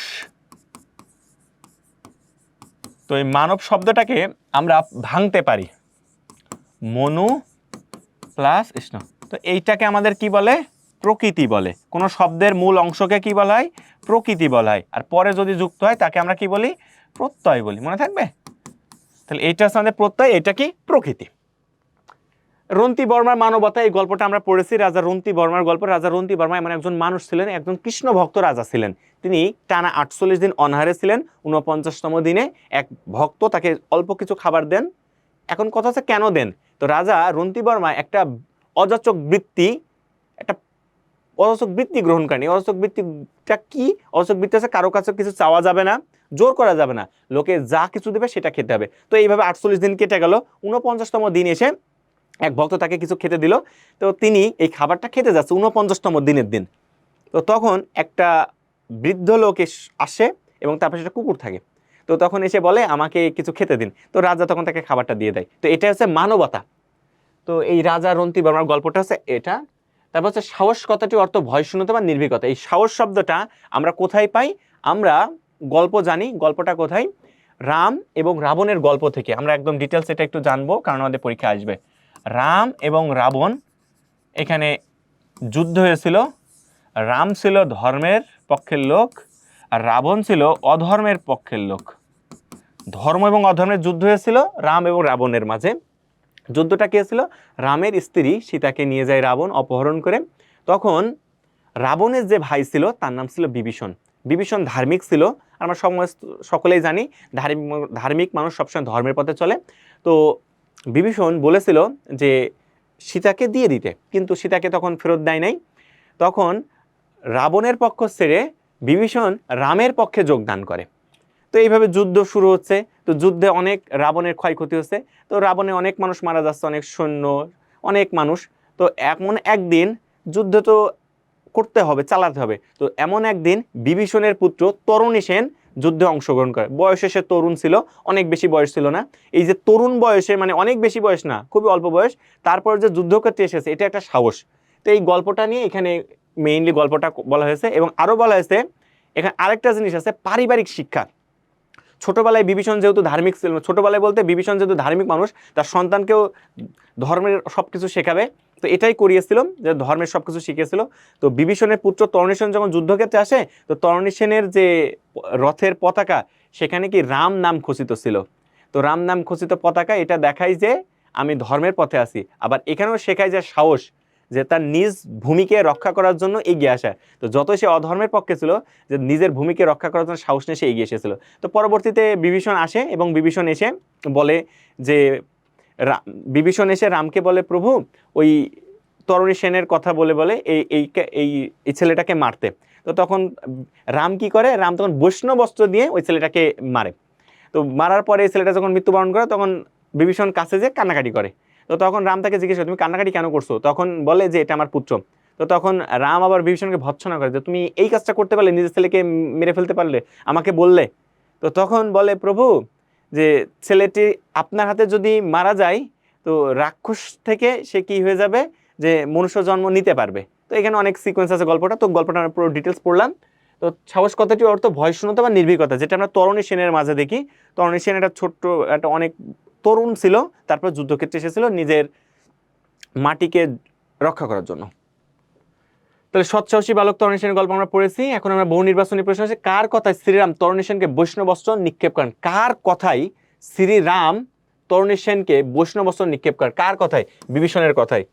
বলছে রাজা রন্তিবর ছিলেন একজন কি ছিলেন? একজন কৃষ্ণ ভক্ত ছিলেন। মানুষের প্রতি মানুষের যে ভালোবাসা, তার নাম কি? মানবতা। মানুষের প্রতি মানুষের যে ভালোবাসা, মানবতা। মানুষের প্রতি মানুষের ভালোবাসা, সেটা হচ্ছে মানবতা। রন্তি বর্মা কে ছিলেন? রাজা রন্তি বর্মা। আমরা আগেই পড়ছি রাজা রন্তি বর্মা। তাহলে রন্তি বর্মা কে ছিলেন? একজন রাজা ছিলেন। রাজা দশরথের সুযোগ্য পুত্ররা রাম, লক্ষণ, ভরত, শত্রুঘ্ন। তাহলে 1 এবং 2, রাম, লক্ষণ, ভরত, শত্রুঘ্ন। রাজা রন্তি বর্মা ছিলেন একজন কি ছিলেন? তিনি কৃষ্ণ ভক্ত ছিলেন। তাহলে যদি কৃষ্ণ ভক্ত হয়, শৈব হবে না, শাক্ত হবে না, জৈন হবে না, তাহলে কি বৈষ্ণব ভক্ত। একজন প্রকৃত মানুষের কয়টি গুণ থাকতে হবে? প্রকৃত মানুষের 10টি গুণ থাকতে হবে। বিদ্বান বন্যা কবলিত হওয়া সত্ত্বেও ত্রাণ সামগ্রী নিজের জন্য রাখে, সুমনের পরিবর্তনে পাঠিয়ে দেয়। এই কাজটিতে কি ফুটে উঠেছে? একটা মানবতা বোধ ফুটে উঠেছে, মানে নিজে না খাই অন্যকে খাওয়ানো। ছিনতাইকারী রমার গলায় হাড় ছিঁড়ে নিয়ে দৌড় দিল। তা দেখে এক সাংবাদিক ছিনতাইকারী পিছু দৌড় দিল এবং ছিনতাইকারীকে ধরে হাড় উদ্ধার করে রমাকে ফেরত দিল। তোমার পাঠ্য বইয়ে এর কোন চরিত্রের সাথে সাংবাদিক হয়েছে? এই যে একটা সৎ সাহস, তাহলে সৎ সাহস থাকলে কি হবে? তরণী সেনের কথা হবে। তারপরে আমরা দেখি তরণী সেনের পিতার নাম কি ছিল? তরণী সেনের পিতার নাম ছিল কি? বিভীষণ। মানে বিভীষণের পুত্র ছিল তরণী সেন। দেশের স্বাধীনতা রক্ষার জন্য অনেক বীর জীবন দান করেছেন। স্বাধীনতা রক্ষায় প্রাণ উৎসর্গকারী কোন চরিত্র তোমার পাঠ্য বইয়ে আছে? মানে জীবন দান করেছে, তাহলে এটাকে আমরা বলি তরণী সেন। কারণ তরণী সেন যেহেতু জীবন দান করে ফেলেছিল যুদ্ধে। কৌশল্যার পুত্রের নাম কি? কৌশল্যার পুত্রের নাম হচ্ছে রাম। আর কয়কির পুত্রের নাম হচ্ছে ভরত। আর সুমিত্রার পুত্রের নাম হচ্ছে লক্ষণ এবং শত্রুঘ্ন। এই দুইটা মনে রাখতে হবে এগুলো। বিভীষণের পুত্রের নাম কি ছিল? তরণী। এই কোশ্চেনটা কিন্তু বারবার আসছে পরীক্ষায়। অযাচক বৃত্তি মাধ্যমে কোনটা? একটু আগে বলেছি অযাচক বৃত্তি কি? কারো কাছে কিছু চাওয়া যাবে না, ইচ্ছে করে দিলে কেউ তা নেওয়া যাবে, বিনা অনুমতিতে অন্যের দ্রব্য গ্রহণ করা যাবে, কখনো যাবে না। তাহলে 1 ও 2 হবে উত্তর। প্রীতিলতা সেন বন্যায় বিপন্ন মানুষকে আশ্রয় ও গৃহহীনে গৃহ দিয়ে সাহায্য করেন। প্রীতিলতা সেনের মধ্যে কি ফুটে উঠেছে এখানে? তাহলে কি প্রীতিলতা সেন বন্যায় বিপন্ন মানুষকে আশ্রয় গৃহহীনে দিয়ে সাহায্য করে, তাহলে তার মানবতা ফুটে উঠেছে, মানবতা। মিতু নিজে অভুক্ত থেকে অন্যদের মাঝে তার খাবার বিলিয়ে দেয়, মিতুর কাজের মাধ্যমে কি প্রকাশ পেয়েছে? এখানেও কি পেয়েছে? মানবতা প্রকাশ পেয়েছে। সুমিত্রার পুত্রদের নাম কি? একটু আগে কিছু শিখেছে। সুমিত্রার পুত্রদের নাম কি? সুমিত্রা। তাহলে আমরা বলছি লক্ষণ এবং শত্রুঘ্ন, লক্ষণ এবং শত্রুঘ্ন। বীরের ধর্ম এবং কর্তব্য কি? ধর্ম রক্ষায় যুদ্ধ করা, অবশ্যই এটা তার কার্য। যুদ্ধক্ষেত্রে সৎসাহস দেখানো, এটাও তার একটা কাজ। আমৃত্যু দেশের কল্যাণে নিজেকে উৎসর্গ করা, আমৃত্যু নিজের দেশের কল্যাণে অবশ্যই উৎসর্গ করা। তাহলে আমরা বলতে পারি এখানে 3টা হচ্ছে তার কাজ। শ্রীকৃষ্ণের চরণকে একমাত্র সম্পদ জ্ঞান করতেন কে? আমরা কি রাজা রন্তি বর্মার কথা পড়েছি, রাজা রন্তি বর্মা, এই যে এটা। মানুষকে অন্যান্য জীবদের শ্রেষ্ঠ বলা হয় কেন? তার মানবিকতার জন্য, তাহলে তার মানবতার জন্য। তো এতক্ষণ আমরা বহু নির্বাচনী প্রশ্ন দেখলাম, এরপর আমরা জ্ঞানমূলক প্রশ্ন দেখব। প্রথমে সাহস শব্দের অর্থ কি? সাহস শব্দের অর্থ ভয় না পাওয়া। রাবণ সীতাকে কোন বনে বন্দী করেছিল? অশোকা বনে। অযাচক বৃত্তি কি? অযাচক বৃত্তি হচ্ছে কারো কাছে কিছু চাওয়া যাবে না, জোর করা যাবে না, লোকে যা কিছু দিবে সেটা নিতে হবে। মানবতা কাকে বলে? মানবতা বলতে বোঝায় অপরের দুঃখে তার পাশে দাঁড়ানো। রামের মায়ের নাম কি? কৌশল্যা। সৎসাহস কাকে বলে? সৎসাহস বলতে ভয় না পেয়ে কোনো কাজে এগিয়ে যাওয়া, সেখানে নিজের ঝুঁকি হওয়া সত্ত্বেও, মানে নিজের জীবন চলে যাবে এমন কথা জানার পরেও সেখানে এগিয়ে যাওয়া, অপরের কাজ করা, অর্থাৎ নিজের মাতৃভূমিকে রক্ষা করা, এগুলো হচ্ছে সৎসাহস। বীরের ধর্ম কি? বীরের ধর্ম হচ্ছে নিজের ভূমিকে রক্ষা করা, সবসময় কাজ। কার কাজ? বীরের ধর্ম। রাবণ কোন যুগের রাজা ছিল? সত্য যুগের রাজা ছিল। বিভীষণের স্ত্রীর নাম কি? বিভীষণের স্ত্রীর নাম সরমা। দেখছো এতক্ষণ পড়ছিলাম বিভীষণের ছেলের নাম কি? তরণী সেন। বিভীষণের স্ত্রীর নাম কি? সরমা। অনুধাবনমূলক প্রশ্ন, শ্রী রামচন্দ্র মিত্র বিভীষণকে ভর্ৎসনা কেন করেছিল? ওই যে বিভীষণ বলেছিল তরণী সেনকে কি বৈষ্ণব অস্ত্র যোজনা করে মেরে ফেলতে, তো যখনই বৈষ্ণব অস্ত্র দিয়ে তাকে মেরে ফেললো, তখন তার পাশে যে বিভীষণ কান্নাকাটি করলো, তখন বিভীষণকে জিজ্ঞাসা করলো শ্রীরাম যে তুমি কান্নাকাটি করছো কেন? বলছে এটা আমার ছেলে। তখন বললো তুমি তোমার ছেলেকে মারতে বললে, তো তখন তাকে ভর্ৎসনা করেছিল, মানে ভর্ৎসনা বলতে খারাপভাবে কিছু বলা। বিভীষণ ভাইয়ের বিরুদ্ধে যুদ্ধে যোগদান করলে কেন? কারণ বিভীষণ ধর্মের পথের মানুষ ছিল, আর ধর্মের পথের মানুষ সবসময় ধর্মের ধার্মিকের সাথে থাকবে, তাহলে রামের সাথে ছিল এই কারণে। কারণ সীতাকে যখন হরণ করে নিয়ে আসে, তখন রাবণকে বলেছিল যে তুমি সীতাকে ফেরত দিয়ে দাও রামের কাছে, কিন্তু রাবণ কথাটা শুনেছিল না, তো তখন সে ধর্মের পথে এসেছিল অধর্ম ত্যাগ করে। আচ্ছা, মানবতা ধর্মের অঙ্গ ব্যাখ্যা করো। আমরা সকলে জানি, এটা মনে করি এটা একটা রাস্তা, আর এটা মনে করো আমাদের ধর্মের মোক্ষ লাভ। তাহলে এখানে যদি আমাদের আসতে হয়, এই রাস্তা দিয়ে আসতে হবে। আর এই রাস্তায় সবসময় কি থাকে? এই রাস্তাতে কি থাকে? সততা। এই রাস্তায় কি থাকে? মানবতাবোধ। এই জিনিসগুলো থাকে, সততা, মানবতাবোধ থাকে। তাহলে মানবতাবোধ কি? মানবতাবোধ বলতে বোঝায় অপরের পাশে দাঁড়ানো, যদি অপর কষ্ট পায়। মানবতাবোধ বলতে অপর মানুষ যদি না খেয়ে থাকে তাকে কিছু খাওয়ানো। এই মানবতাবোধ কেন করছি? অপরের ভিতরে কি আছে? আত্মা আছে, তাকে যদি খুশি করতে পারি, আত্মার উপরে কে থাকে? ব্রহ্মা থাকে, তাহলে তাকে খুশি করা মানে ব্রহ্মাকে খুশি করা। তাহলে এই মানবতাবোধ একটা ধর্মের অঙ্গ। তাহলে আমাদের সকলেই আমরা ধর্মের পথে যেহেতু আছি, আর ধর্মের পথে কি সাধারণত 10টা জিনিস থাকে, যে মিথ্যা কথা না বলা, চুরি না করা, সকলকে সহায়তা করা, বিশেষ করে মানবতাবোধ, সততা, তারপর সৎসাহস, আর অনেক কিছু। তো মানবতাটা ধর্মের অঙ্গ, তাহলে অপরকে সহায়তা করাটা অঙ্গ, দ্যাট মিনস মানবতা ধর্মের একটা অঙ্গ। অযাচক বৃত্তি বলতে কি বোঝায়? অযাচক বৃত্তি বলতে বোঝায় কারো কাছে কিছু চাওয়া যাবে না, জোর করা যাবে না, লোকে যা কিছু ইচ্ছা করে দিবে সেটা খেতে হবে। সকল জীবের মধ্যে মানুষ শ্রেষ্ঠ কেন? সকল জীবের মধ্যে মানুষ শ্রেষ্ঠ এই কারণে, মানুষের ভিতরে মানবতা বোধ আছে, অন্য কোনো প্রাণীর ভিতরে এই মানবতা বোধ নেই। কারণ তুমি যদি রাস্তাঘাটে হাঁটাচলা করো, তাহলে দেখতে পারবে, বিশেষ করে ঢাকা শহরের কথা আমরা চিন্তা করি, এখানে বৃষ্টিতে অনেক মানুষ রাস্তায় ঘুমায় থাকে, অথবা এই শীতকালে অনেকে ঘুমায় থাকে। আমরা যখন রাস্তা দিয়ে যাই, আমরা তখন মনে হয় মানুষটাকে যদি আমরা কিছু সাহায্য করতে পারতাম। এই যে একটা ফিলিংস আসে, একটা অনুভূতি আসছে, যে তাকে সাহায্য করার একটা প্রবণতা, এটাকে বলে মানবতাবোধ। এই মানবতাবোধ থাকার কারণে আমরা অন্যান্য প্রাণীর থেকে মানুষ শ্রেষ্ঠ। তারপর সৎ সাহস বলতে কি বোঝো? সৎ সাহস বলতে বোঝায়, সাহস শব্দের তো ভয় না পাওয়া, আর সৎ সাহস বলতে বোঝায় আমার মৃত্যু হতে পারে, তারপরে আমি এই কাজটা করতে যাচ্ছি, এটা হচ্ছে সৎ সাহস। তাহলে সাহস মানে ভয় না পাওয়া, আর সৎ সাহস বলতে বোঝায় আমার জীবন চলে যেতে পারে, তারপরেও আমি এই কাজটা করব। সাধারণত যুদ্ধক্ষেত্রে বীরের ধর্ম হচ্ছে সৎ সাহস, অর্থাৎ নিজের ভূমিকে টিকিয়ে রাখার জন্য নিজের জীবনটাকে সে আত্মত্যাগ করতে পারে। তারপর বলছে ধর্মগ্রন্থ পাঠ করলে কি হয়? ধর্মগ্রন্থ পাঠ করলে তার পূর্ণ লাভ হয়, কারণ ধর্মগ্রন্থে অনেক ধরনের গল্প উপাখ্যান আছে এবং ধর্মগ্রন্থে তার অনেক জ্ঞান সে জানতে পারে। তরণী সেন কেন শ্রী রামচন্দ্রের বিরুদ্ধে যুদ্ধে গেলেন? ওই যে তরণী সেন যুদ্ধ গেল এই কারণে যে তরণী সেন তার ভিতরে সৎসাহস ছিল। সৎসাহস ছিল এই কারণে সে ধর্মের পথে ছিল, আর ধর্মের পথে থাকলে তাকে সৎসাহস থাকতে হবে, কারণ ধর্মকে টিকে রাখতে হলে তাকে বলা হয়েছে নিজের জীবন চলে যাবে যাবে কোনো সমস্যা নাই, কিন্তু তোমার যে মাতৃভূমি আছে এই মাতৃভূমিকে তোমাকে রক্ষা করতে হবে। তাহলে তরণী সেন যেহেতু রাবণের ওখানে ছিল এবং সেটা তার একটা মাতৃভূমি, তাহলে এই মাতৃভূমিকে রক্ষা করার জন্য তাকে যে কোনোভাবে যুদ্ধে অংশগ্রহণ করতে হবে। আর এই যুদ্ধে অংশগ্রহণ করার জন্য তিনি রামচন্দ্রের বিরুদ্ধে গেছিলেন, কারণ তিনি সৎসাহসের বিরুদ্ধে ছিল, সৎসাহসের পক্ষে ছিল। তো এখন আমরা দেখি প্রয়োগ উচ্চতর দক্ষতামূলক প্রশ্ন। এখানে দৃশ্যকল্প একে বলা আছে সমীর ছিল কৃষ্ণ ভক্ত। একদিন সমীর দেখলো এক ভিক্ষুক ক্ষুধায় ভীষণ কাঁপছে, তখন সমীর নিজের ক্ষুধার পরিণতি উপেক্ষা করে নিজের সমস্ত খাবার ভিক্ষুককে দিয়ে দিল। খাবারকে ভিক্ষুক জানো তার পেট ভরে নাই। দৃশ্যকল্প একের প্রাপ্ত শিক্ষা থেকে কিভাবে দরিদ্রের সেবায় আত্মনিয়োগ করা যায় তা তোমার পাঠ্যপুস্তকের আলোকে ব্যাখ্যা করো। দৃশ্যকল্প একের প্রাপ্ত শিক্ষা থেকে কিভাবে দরিদ্রের সেবায় আত্মনিয়োগ করা যায়। আমরা গল্প পড়েছিলাম রাজা রন্তি বর্মার গল্প। রাজা রন্তি বর্মা কি করেছিল? একটা অযোগ বৃত্তি গ্রহণ করেছিল, তারপরেও খাবার কিছু পেয়েছিল 49তম মধ্যে, খাবারটা দিয়ে দিয়েছিল। এই খাবারটা কি একটা মানবিকতা বোধ পেয়েছি। এই মানবিকতা বোধ বলতে বোঝায় অপরের দুঃখ কষ্টকে নিজেকে কি করা, তার পাশে থাকা। তো ঠিক সিমিলার জিনিস দৃশ্যকল্প একের প্রাপ্ত শিক্ষা থেকে দরিদ্রের সেবায় আত্মনিয়োগ করা যায়, তা আমার পাঠ্যপুস্তকের আলোকে আমরা ব্যাখ্যা করতে পারবো রাজা রন্তি বর্মার গল্পের কাহিনী দিয়ে। তারপর দৃশ্যকল্প 2 বলছে সুপর্ণা একদিন বিশ্ববিদ্যালয় থেকে ফেরার পথে এক ছিনতাইকারী তার গলার চেন নিয়ে পালানোর চেষ্টা করে। এমন সময় পথচারী সুমন জীবনের ঝুঁকি নিয়ে, দেখো জীবনের ঝুঁকি নিয়ে, তাহলে সৎসাহস, ছিনতাইকারীকে ধরে চেনটি উদ্ধার করে সুপর্ণাকে ফেরত দেয়। তাহলে দৃশ্যকল্প 2 সুমন কার আদর্শে উজ্জীবিত হয়ে উক্তি কাজটি করেছে বিশ্লেষণ করো। তাহলে এখানে আমরা বলতে পারি সৎসাহস তরণী সেন। তরণী সেন অবশ্যই জানতো যে সবসময় ধর্ম জয়ী হবে, অর্থাৎ শ্রী রামচন্দ্র জয়ী হবে, তারপরেও তরণী সেন এই যুদ্ধে অংশগ্রহণ করে। তাহলে আমরা বলতে পারি এটা তরণী সেনের সৎসাহসের গল্প। তো এখানে আরেকটা আছে, সুমনবাবু দেশকে গভীরভাবে ভালোবাসেন, দেশের ক্যান্টিনে যুদ্ধ করে দেশের স্বাধীনতা রক্ষা করেছেন, দেশের জীবন দিতেও তিনি সদা প্রস্তুত ছিলেন, তাই দেশের বিজয়ে তিনি গৌরবান্বিত বোধ করেন। সুমনবাবুর মধ্যে তরণী সেনের চরিত্রে কোন দিকটি পরিলক্ষিত হয়? সুমনবাবুর এখানে পরিলক্ষিত সৎসাহস, কারণ তিনি জানেন যে তার মৃত্যু অবধারিত, তারপরেও তিনি যাচ্ছেন, তাহলে এটা হচ্ছে সৎসাহস। তারপরে বলছে সুনীতি দেবী একজন ধর্মপরায়ণ নারী, তিনি মানুষের দুঃখ দুর্দশায় সাহায্যের জন্য সবসময় এগিয়ে আসেন। কেউ যদি তার কাছে কিছু চাইতে আসে কখনো খালি হাতে তাকে ফিরিয়ে দেন না, তার কাছে যা কিছু থাকে সবটাই দিতে প্রস্তুত থাকেন। তাহলে সুনীতি দেবীর মধ্যে যে নৈতিক গুণের প্রকাশ ঘটেছে তা পাঠ্যপুস্তকে বিশ্লেষণ করো। তাহলে এখানে আমরা রাজা রন্তি বর্মার গল্প বলতে পারি, কারণ রাজা রন্তি বর্মার কাছে যতটুকু ছিল তিনি দিয়ে দিয়েছিলেন। তাহলে এই অধ্যায়টিতে তুমি জাস্ট 2টা গল্প পড়লে তুমি উত্তর করতে পারবা, একটা রাজা রন্তি বর্মার গল্প আর রাজা তরণী সেনের গল্প। তাহলে এই অধ্যায়টা তোমার জন্য খুবই সহজ, এখান থেকে নাম্বার তুমি তুলতে পারবে। বিশেষ করে সৃজনশীল প্রশ্নের জন্য আগে থাকতে রেডি থাকবে যে সৎ সাহসের জন্য আমি কি লিখবো আর অন্যদিকে মানবতাবোধের জন্য কি লিখবো।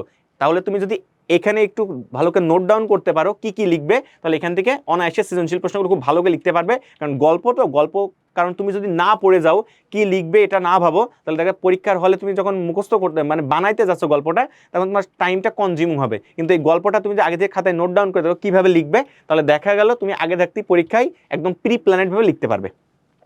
তো এরপর আমরা যাবো অধ্যায় 9তে ধর্মপথ ও আদর্শ জীবন, মানে কোন পথকে অনুসরণ করলে আমাদের একটা আদর্শগত জীবন আসবে ওটা।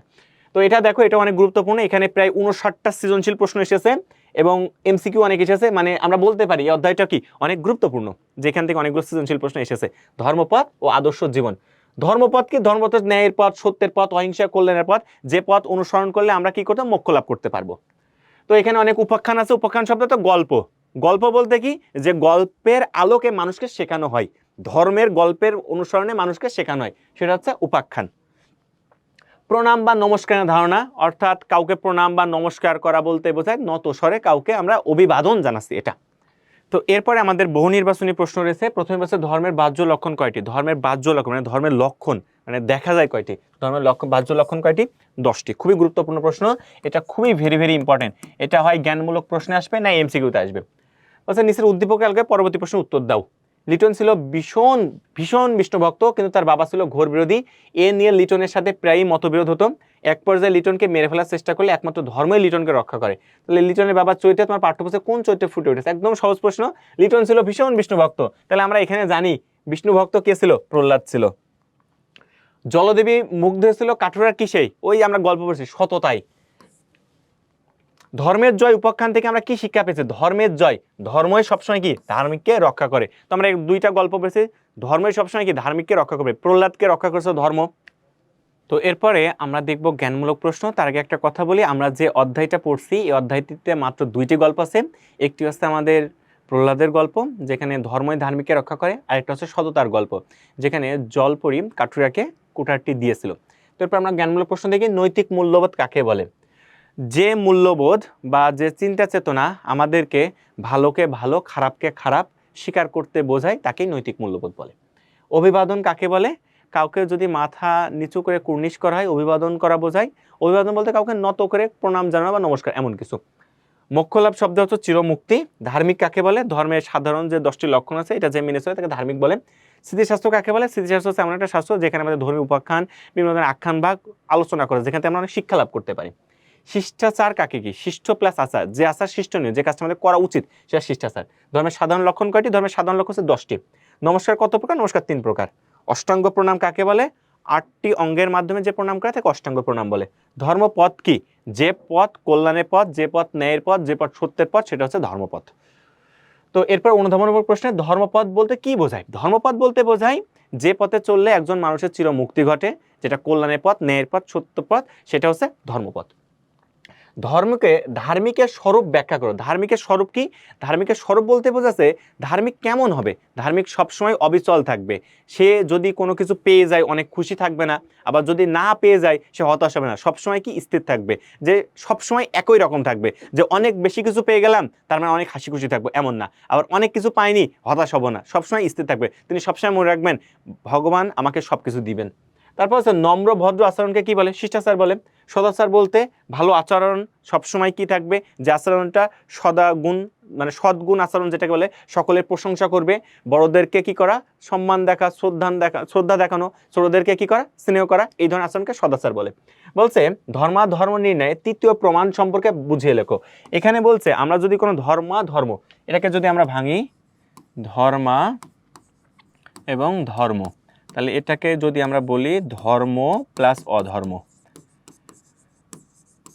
কোনটি ধর্ম আর কোনটি অধর্ম তা নির্ণয় করার ক্ষেত্রে আমাদেরকে কয়েকটা জিনিস বের করতে হবে।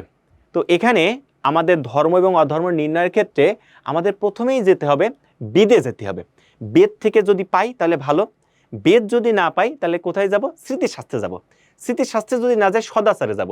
এই সদাচার বলতে বোঝাচ্ছে বিভিন্ন মনীষীর জীবনীর বা মনীষীর কথাবার্তা, সেটা যেমন একটু আগে আমরা সদাচার বলেছি, সদাচার বলতে বোঝায় ভালো আচরণ। এই আচরণটা আমরা কোথা থেকে শিখি? এই আচরণটা শিখি বিভিন্ন মনীষীর জীবনী থেকে। তাহলে বিভিন্ন মনীষীর উক্তি, বিভিন্ন মনীষীর কথা, সেগুলো করে সদাচার। এই সদাচার থেকে আমরা ধর্ম এবং অধর্ম শিখতে পারি। তারপরেও যদি উত্তর না পাই সেখানে যে বিবেকের বাণী। তাহলে আমাদের প্রশ্ন যেহেতু বলেছে ধর্ম নির্ণয়ের তৃতীয় প্রমাণ, তাহলে ধর্ম নির্ণয়ের তৃতীয় প্রমাণ হতে প্রথমে আমরা বেদে যাব। বেদে যদি না পাই স্মৃতিশাস্ত্র, এটা দ্বিতীয়, তৃতীয় হচ্ছে সদাচার। তাহলে ধর্ম নির্ণয়ের তৃতীয় প্রমাণ হচ্ছে সদাচার। 8টি অঙ্গযোগে প্রণাম করাকে কি বলে? অষ্টাঙ্গ প্রণাম বলে। আত্মমক্ষয় জগদিত্যায় চয়, মানে নিজের চিরমুক্তি ও জগতের কল্যাণ সাধন। এটা পরীক্ষায় খুবই আসবে, ভেরি ভেরি ইম্পর্টেন্ট। নিজের চিরমুক্তি ও জগতের কল্যাণ সাধন। সবসময় কি হওয়া যাবে না যে আমি সবকিছু, এমন না, আমি সবকিছু এমন না, নিজের চিরমুক্তি এবং জগতের কল্যাণ সাধন হতে হবে। পঞ্চাঙ্গ প্রণাম বলতে বোঝায় 5টি অঙ্গের মাধ্যমে যে প্রণাম আমরা করি সেটাকে পঞ্চাঙ্গ প্রণাম বলে।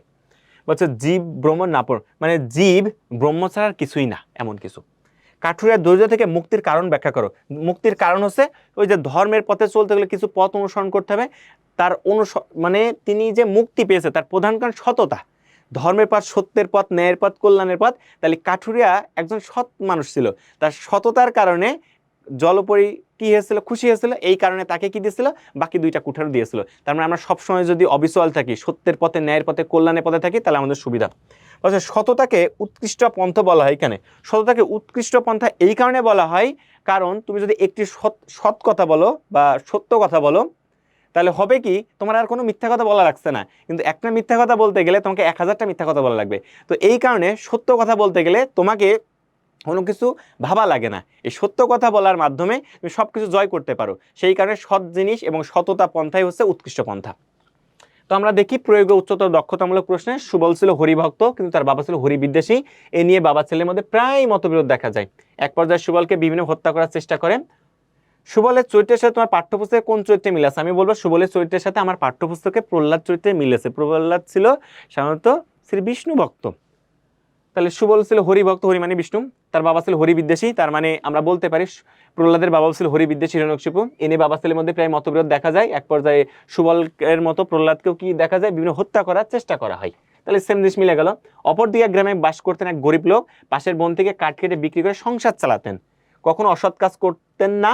গরিব লোকটির দারিদ্র দূর হলো। গরিব লোকটির সাথে পাঠ্যপুস্তকে কোন ঘটনা মিল আছে বিশ্লেষণ করো। তাহলে আমরা বলতে পারি গরিব লোকটির সাথে কার মিল আছে? গরিব লোকটি ওই যে একটা দরিদ্র কাঠুরিয়ার মিল আছে। একটা কাঠুরিয়া এক বনে কাঠ কাটতে যায়, পরে দেখা যায় তার কাঠটা পড়ে যায় জলের ভিতরে, তখন জলদেবী এসে তাকে কি বলে যে এই যে কুঠারটা প্রথমে সোনার কুঠার দেয়, পরে রূপার কুঠার দেয়, এই দুইটাই তাকে বলে। তখন যেহেতু সে সৎ ব্যক্তি, তার সততাই হচ্ছে তার সর্বোত্তম শক্তি, তখন সে বলে না, পরে তাকে সে বলে যে আমার একটা লোহার কুঠার, তো লোহার কুঠারটা আনলে লোহার কুঠারের পাশাপাশি তার সোনা এবং রূপার কুঠারটাও দিয়ে দেয়। তাহলে এখান থেকেই প্রমাণ হয় যে যে ব্যক্তি সৎ থাকে সবসময় সে জয়ী হয়। তাহলে আমরা বলতে পারি সততাই উৎকৃষ্ট পন্থা। তাহলে আমরা দেখতে পেলাম এই অধ্যায়টিতে মাত্র 2টা গল্প, আগের অধ্যায়ের মতন এই অধ্যায়ে যা 2টা গল্প, প্রহ্লাদের গল্প এবং দরিদ্র কাঠুরিয়ার গল্প। তাহলে আমরা এখান থেকে সৃজনশীল প্রশ্ন প্লাস এমসিকিউ উত্তর করতে পারবো। তাহলে আগে থাকতে আমরা যদি নোট ডাউন করে থাকি কোনটা কোনটা লিখতে হবে, তাহলে আমাদের জন্য সুবিধা হবে। তো এরপর আমরা দেখছি অধ্যায় 10, এটা আমাদের শেষ অধ্যায়, অবতার ও আদর্শ জীবন চরিত্র। তো এখান থেকে অনেক প্রশ্ন আসে, আমরা দেখি। তাহলে আমরা যদি একটু দেখি, এখান থেকে 55টা সৃজনশীল প্রশ্ন আসে। সবচেয়ে বেশি আগেরটা এসছে নবম অধ্যায়ে, এবং এরপরে অধ্যায় 10 এখানে 55টি সৃজনশীল প্রশ্ন, এবং এমসিকিউ মোটামুটি ভালোই আসে, 11, 14, 20, 15, 18, অর্থাৎ 15, মানে অন এভারেজ 15টা এসছে গত 7 বছরের অ্যানালাইসিসে। তাহলে আমরা বলতে পারি এই অধ্যায়টি আমাদের জন্য কত গুরুত্বপূর্ণ। তো আমরা দেখি অবতার। অবতার শব্দ 2 রকম, একটা পূর্ণাবতার, অংশাবতার। পূর্ণাবতার কি আমরা জানি, অবতার বলতে কি, অবতার বলতে অবতীর্ণ হওয়া। কেন অবতীর্ণ হচ্ছে? এই পৃথিবীতে যখন ভালো মানুষ খারাপ মানুষের দ্বারা নির্যাতিত হচ্ছে, অর্থাৎ ভক্ত যখন পাপী মানুষের দ্বারা মানে অত্যাচারিত হয়, তখনই ভগবান তার সৃষ্টিকর্মকে বাঁচানোর জন্য পৃথিবীতে অবতীর্ণ হন। এই অবতীর্ণ 2 প্রকার, পূর্ণাবতার, অংশাবতার। ভগবান যখন তার পূর্ণরূপে অবতীর্ণ হন তখন পূর্ণাবতার, ভগবান শ্রীকৃষ্ণ হচ্ছে পূর্ণাবতার। আর অংশাবতার হচ্ছে ভগবান তার কোনো একটা অংশ নিয়ে যখন পৃথিবীতে অবতীর্ণ হন তিনি অংশাবতার। তাহলে আমরা দেখলাম পূর্ণাবতার, অংশাবতার। এই অংশাবতার 10টা: মৎস্য, কুর্ম, বরাহ, নৃসিংহ, রাম, বলরাম, পরশুরাম, বুদ্ধ, কল্কি, এগুলো। তো এখানে অবতারের এখানে মন্ত্রটা ভালো করে পড়তে হবে। যদা যদাই ধর্মস্য গ্লানি ভবতি ভারত অভ্যুত্থান ধর্মস্য তদাং সৃজনং পরিত্রাণায় সাধুনা বিনাশায় চ দুষ্কৃতাম। অর্থাৎ পৃথিবীতে যুগে যুগে যখনই অধর্মের গ্লানি বেড়ে গেছে, সাধুরা অর্থাৎ ভক্তবৃন্দরা যারা কষ্ট পাচ্ছে খারাপ মানুষের দ্বারা, তখন আমি নিজেকে সৃজন করি, কারণ আমি আমার ভক্তদেরকে রক্ষা করি। এমন পৃথিবীতে অনেক এসেছে, অনেক অবতার এসেছে যে ধর্মকে রক্ষা করার জন্য, ধর্ম এবং ধার্মিককে রক্ষা করার জন্য। তো আমরা এই চ্যাপ্টারে বহু নির্বাচনী প্রশ্ন যদি পড়ি, দুষ্টের কাছে শ্রীকৃষ্ণ কেমন ছিলেন? দুষ্টের কাছে কেমন ছিলেন? দুষ্টের কাছে ভগবান, দুষ্টের কাছে অত্যাচারী, দুষ্টের কাছে পাশা, দুষ্টের কাছে ভয়ঙ্কর। চয়ন আমেরিকার শিকাগো শহরে অনুষ্ঠিত বিশ্ব ধর্মের ভক্তি দেন, তার এই আদর্শ কোন মহাপুরুষের সাথে সম্পৃক্ত? তাহলে আমরা বলতে পারি স্বামী বিবেকানন্দ কি করেছিলেন? বক্তব্য দিয়েছিলেন। এটা কিন্তু খুবই গুরুত্বপূর্ণ। শিকাগো ধর্মের সম্মেলন কত সালে অনুষ্ঠিত হয়? 1893 সালে। এটা খুবই গুরুত্বপূর্ণ, যে কোনো বোর্ডে এটা আসবে 1893 সালে। বেদান্তিকা ছোটবেলা থেকে কৃষ্ণের প্রতি গভীর শ্রদ্ধা ও ভালোবাসার সৃষ্টি হয়, তার সময় কাটে কৃষ্ণ ভজনে, সংসারে তার কোনো আগ্রহ নেই, অবশেষে তিনি নিজ কুটিরে ছেড়ে বৃন্দাবনে চলে যান। তাহলে এখানে আমরা কার সাথে কথা বলতে পারি? ভগিনী নিবেদিতা, মীরাবাই, শ্রীমা, এটা হচ্ছে মীরাবাইয়ের কথা বলতে পারি। তো এরপর আমরা কিছু জ্ঞানমূলক প্রশ্ন আসে, এগুলো দেখি, খুব গুরুত্বপূর্ণ। অংশাবতার কাকে বলে, পূর্ণাবতার কাকে বলে? আমরা বারবার এটা আলোচনা করেছি যে অবতার 2 প্রকার, একটা পূর্ণাবতার, একটা অংশাবতার। ভগবান যখন তার পূর্ণ রূপ নিয়ে পৃথিবীতে পূর্ণ ক্ষমতা নিয়ে পৃথিবীতে অবতীর্ণ হন পূর্ণাবতার, আর কিছু ক্ষমতার অংশ নিয়ে যখন অবতীর্ণ হন তাহলে অংশাবতার। অংশাবতার কয়টা? 10টা। তাহলে পূর্ণ ক্ষমতা নিয়ে যখন আসেন পূর্ণাবতার, কিছু ক্ষমতা নিয়ে যখন অবতীর্ণ হন তাহলে অংশাবতার। বিবেকানন্দের প্রকৃত নাম কি? নরেন্দ্রনাথ। অবতার কাকে বলে? অবতীর্ণ হওয়া। প্রভু নিত্যানন্দের প্রকৃত নাম কি ছিল? কুবের। সুশ্রুতের পিতার নাম কি ছিল? বিশ্বামিত্র। বিশ্বামিত্রের পুত্রের নাম কি? সুশ্রুত। চরক শরীরের কার্যকার্য কয়টি উপাদানের কথা বলেছে? 3টি উপাদানের কথা। স্বামী বিবেকানন্দ কার নিকট ত্যাগের মন্ত্রে দীক্ষিত হন? শ্রী রামকৃষ্ণ পরমহংসদেবের নিকট। চরক কেন পৃথিবীতে আবির্ভূত হন ব্যাখ্যা করো। পৃথিবীতে মানুষ রোগ শোক তাপে মানে এক কথায় রোগে বিপর্যস্ত হয়ে গেছে, তখন এই মানুষের কল্যাণের জন্য চরক পৃথিবীতে আবির্ভূত হন। ভারতীয় শল্যবিদ্যার জনককে? সুশ্রুত। শল্যবিদ্যা বলতে বর্তমান যে সার্জারি করা হয়, এই সার্জারির প্রথম যে মানুষটা শুরু করে বা ভারতীয় শল্যবিদ্যার জনক বলা হয় সুশ্রুতকে। মনে রাখবে ভারতীয় শল্যবিদ্যার জনক হচ্ছে সুশ্রুত, আর চিকিৎসা বিদ্যার জনক হচ্ছে চরক। এই দুটো পরীক্ষায় প্রায় আসে। শল্যবিদ্যার জনককে সুশ্রুত, আর চরক কে বলা হয় চিকিৎসাবিদ্যার জনক। শরীরের কার্যকারিতার জন্য কয়টি দোষের কথা বলা আছে?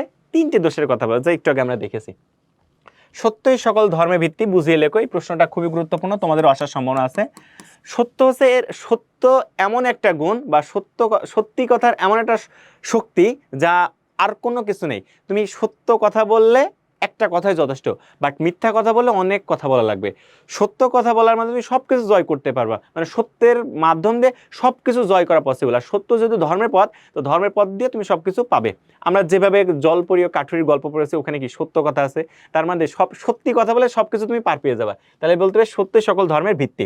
কাকে ভারতীয় চিকিৎসা শাস্ত্রের জনক বলে? আমি একটু আগে বললাম ভারতীয় শল্যবিদ্যার জনক সুশ্রুত, আর ভারতীয় চিকিৎসা শাস্ত্রের জনক বলা হয় চরককে, কারণ চরক চিকিৎসা শাস্ত্রে অনেক কাজ করেছে। চরক সংহিতা আছে আরো তার লেখা।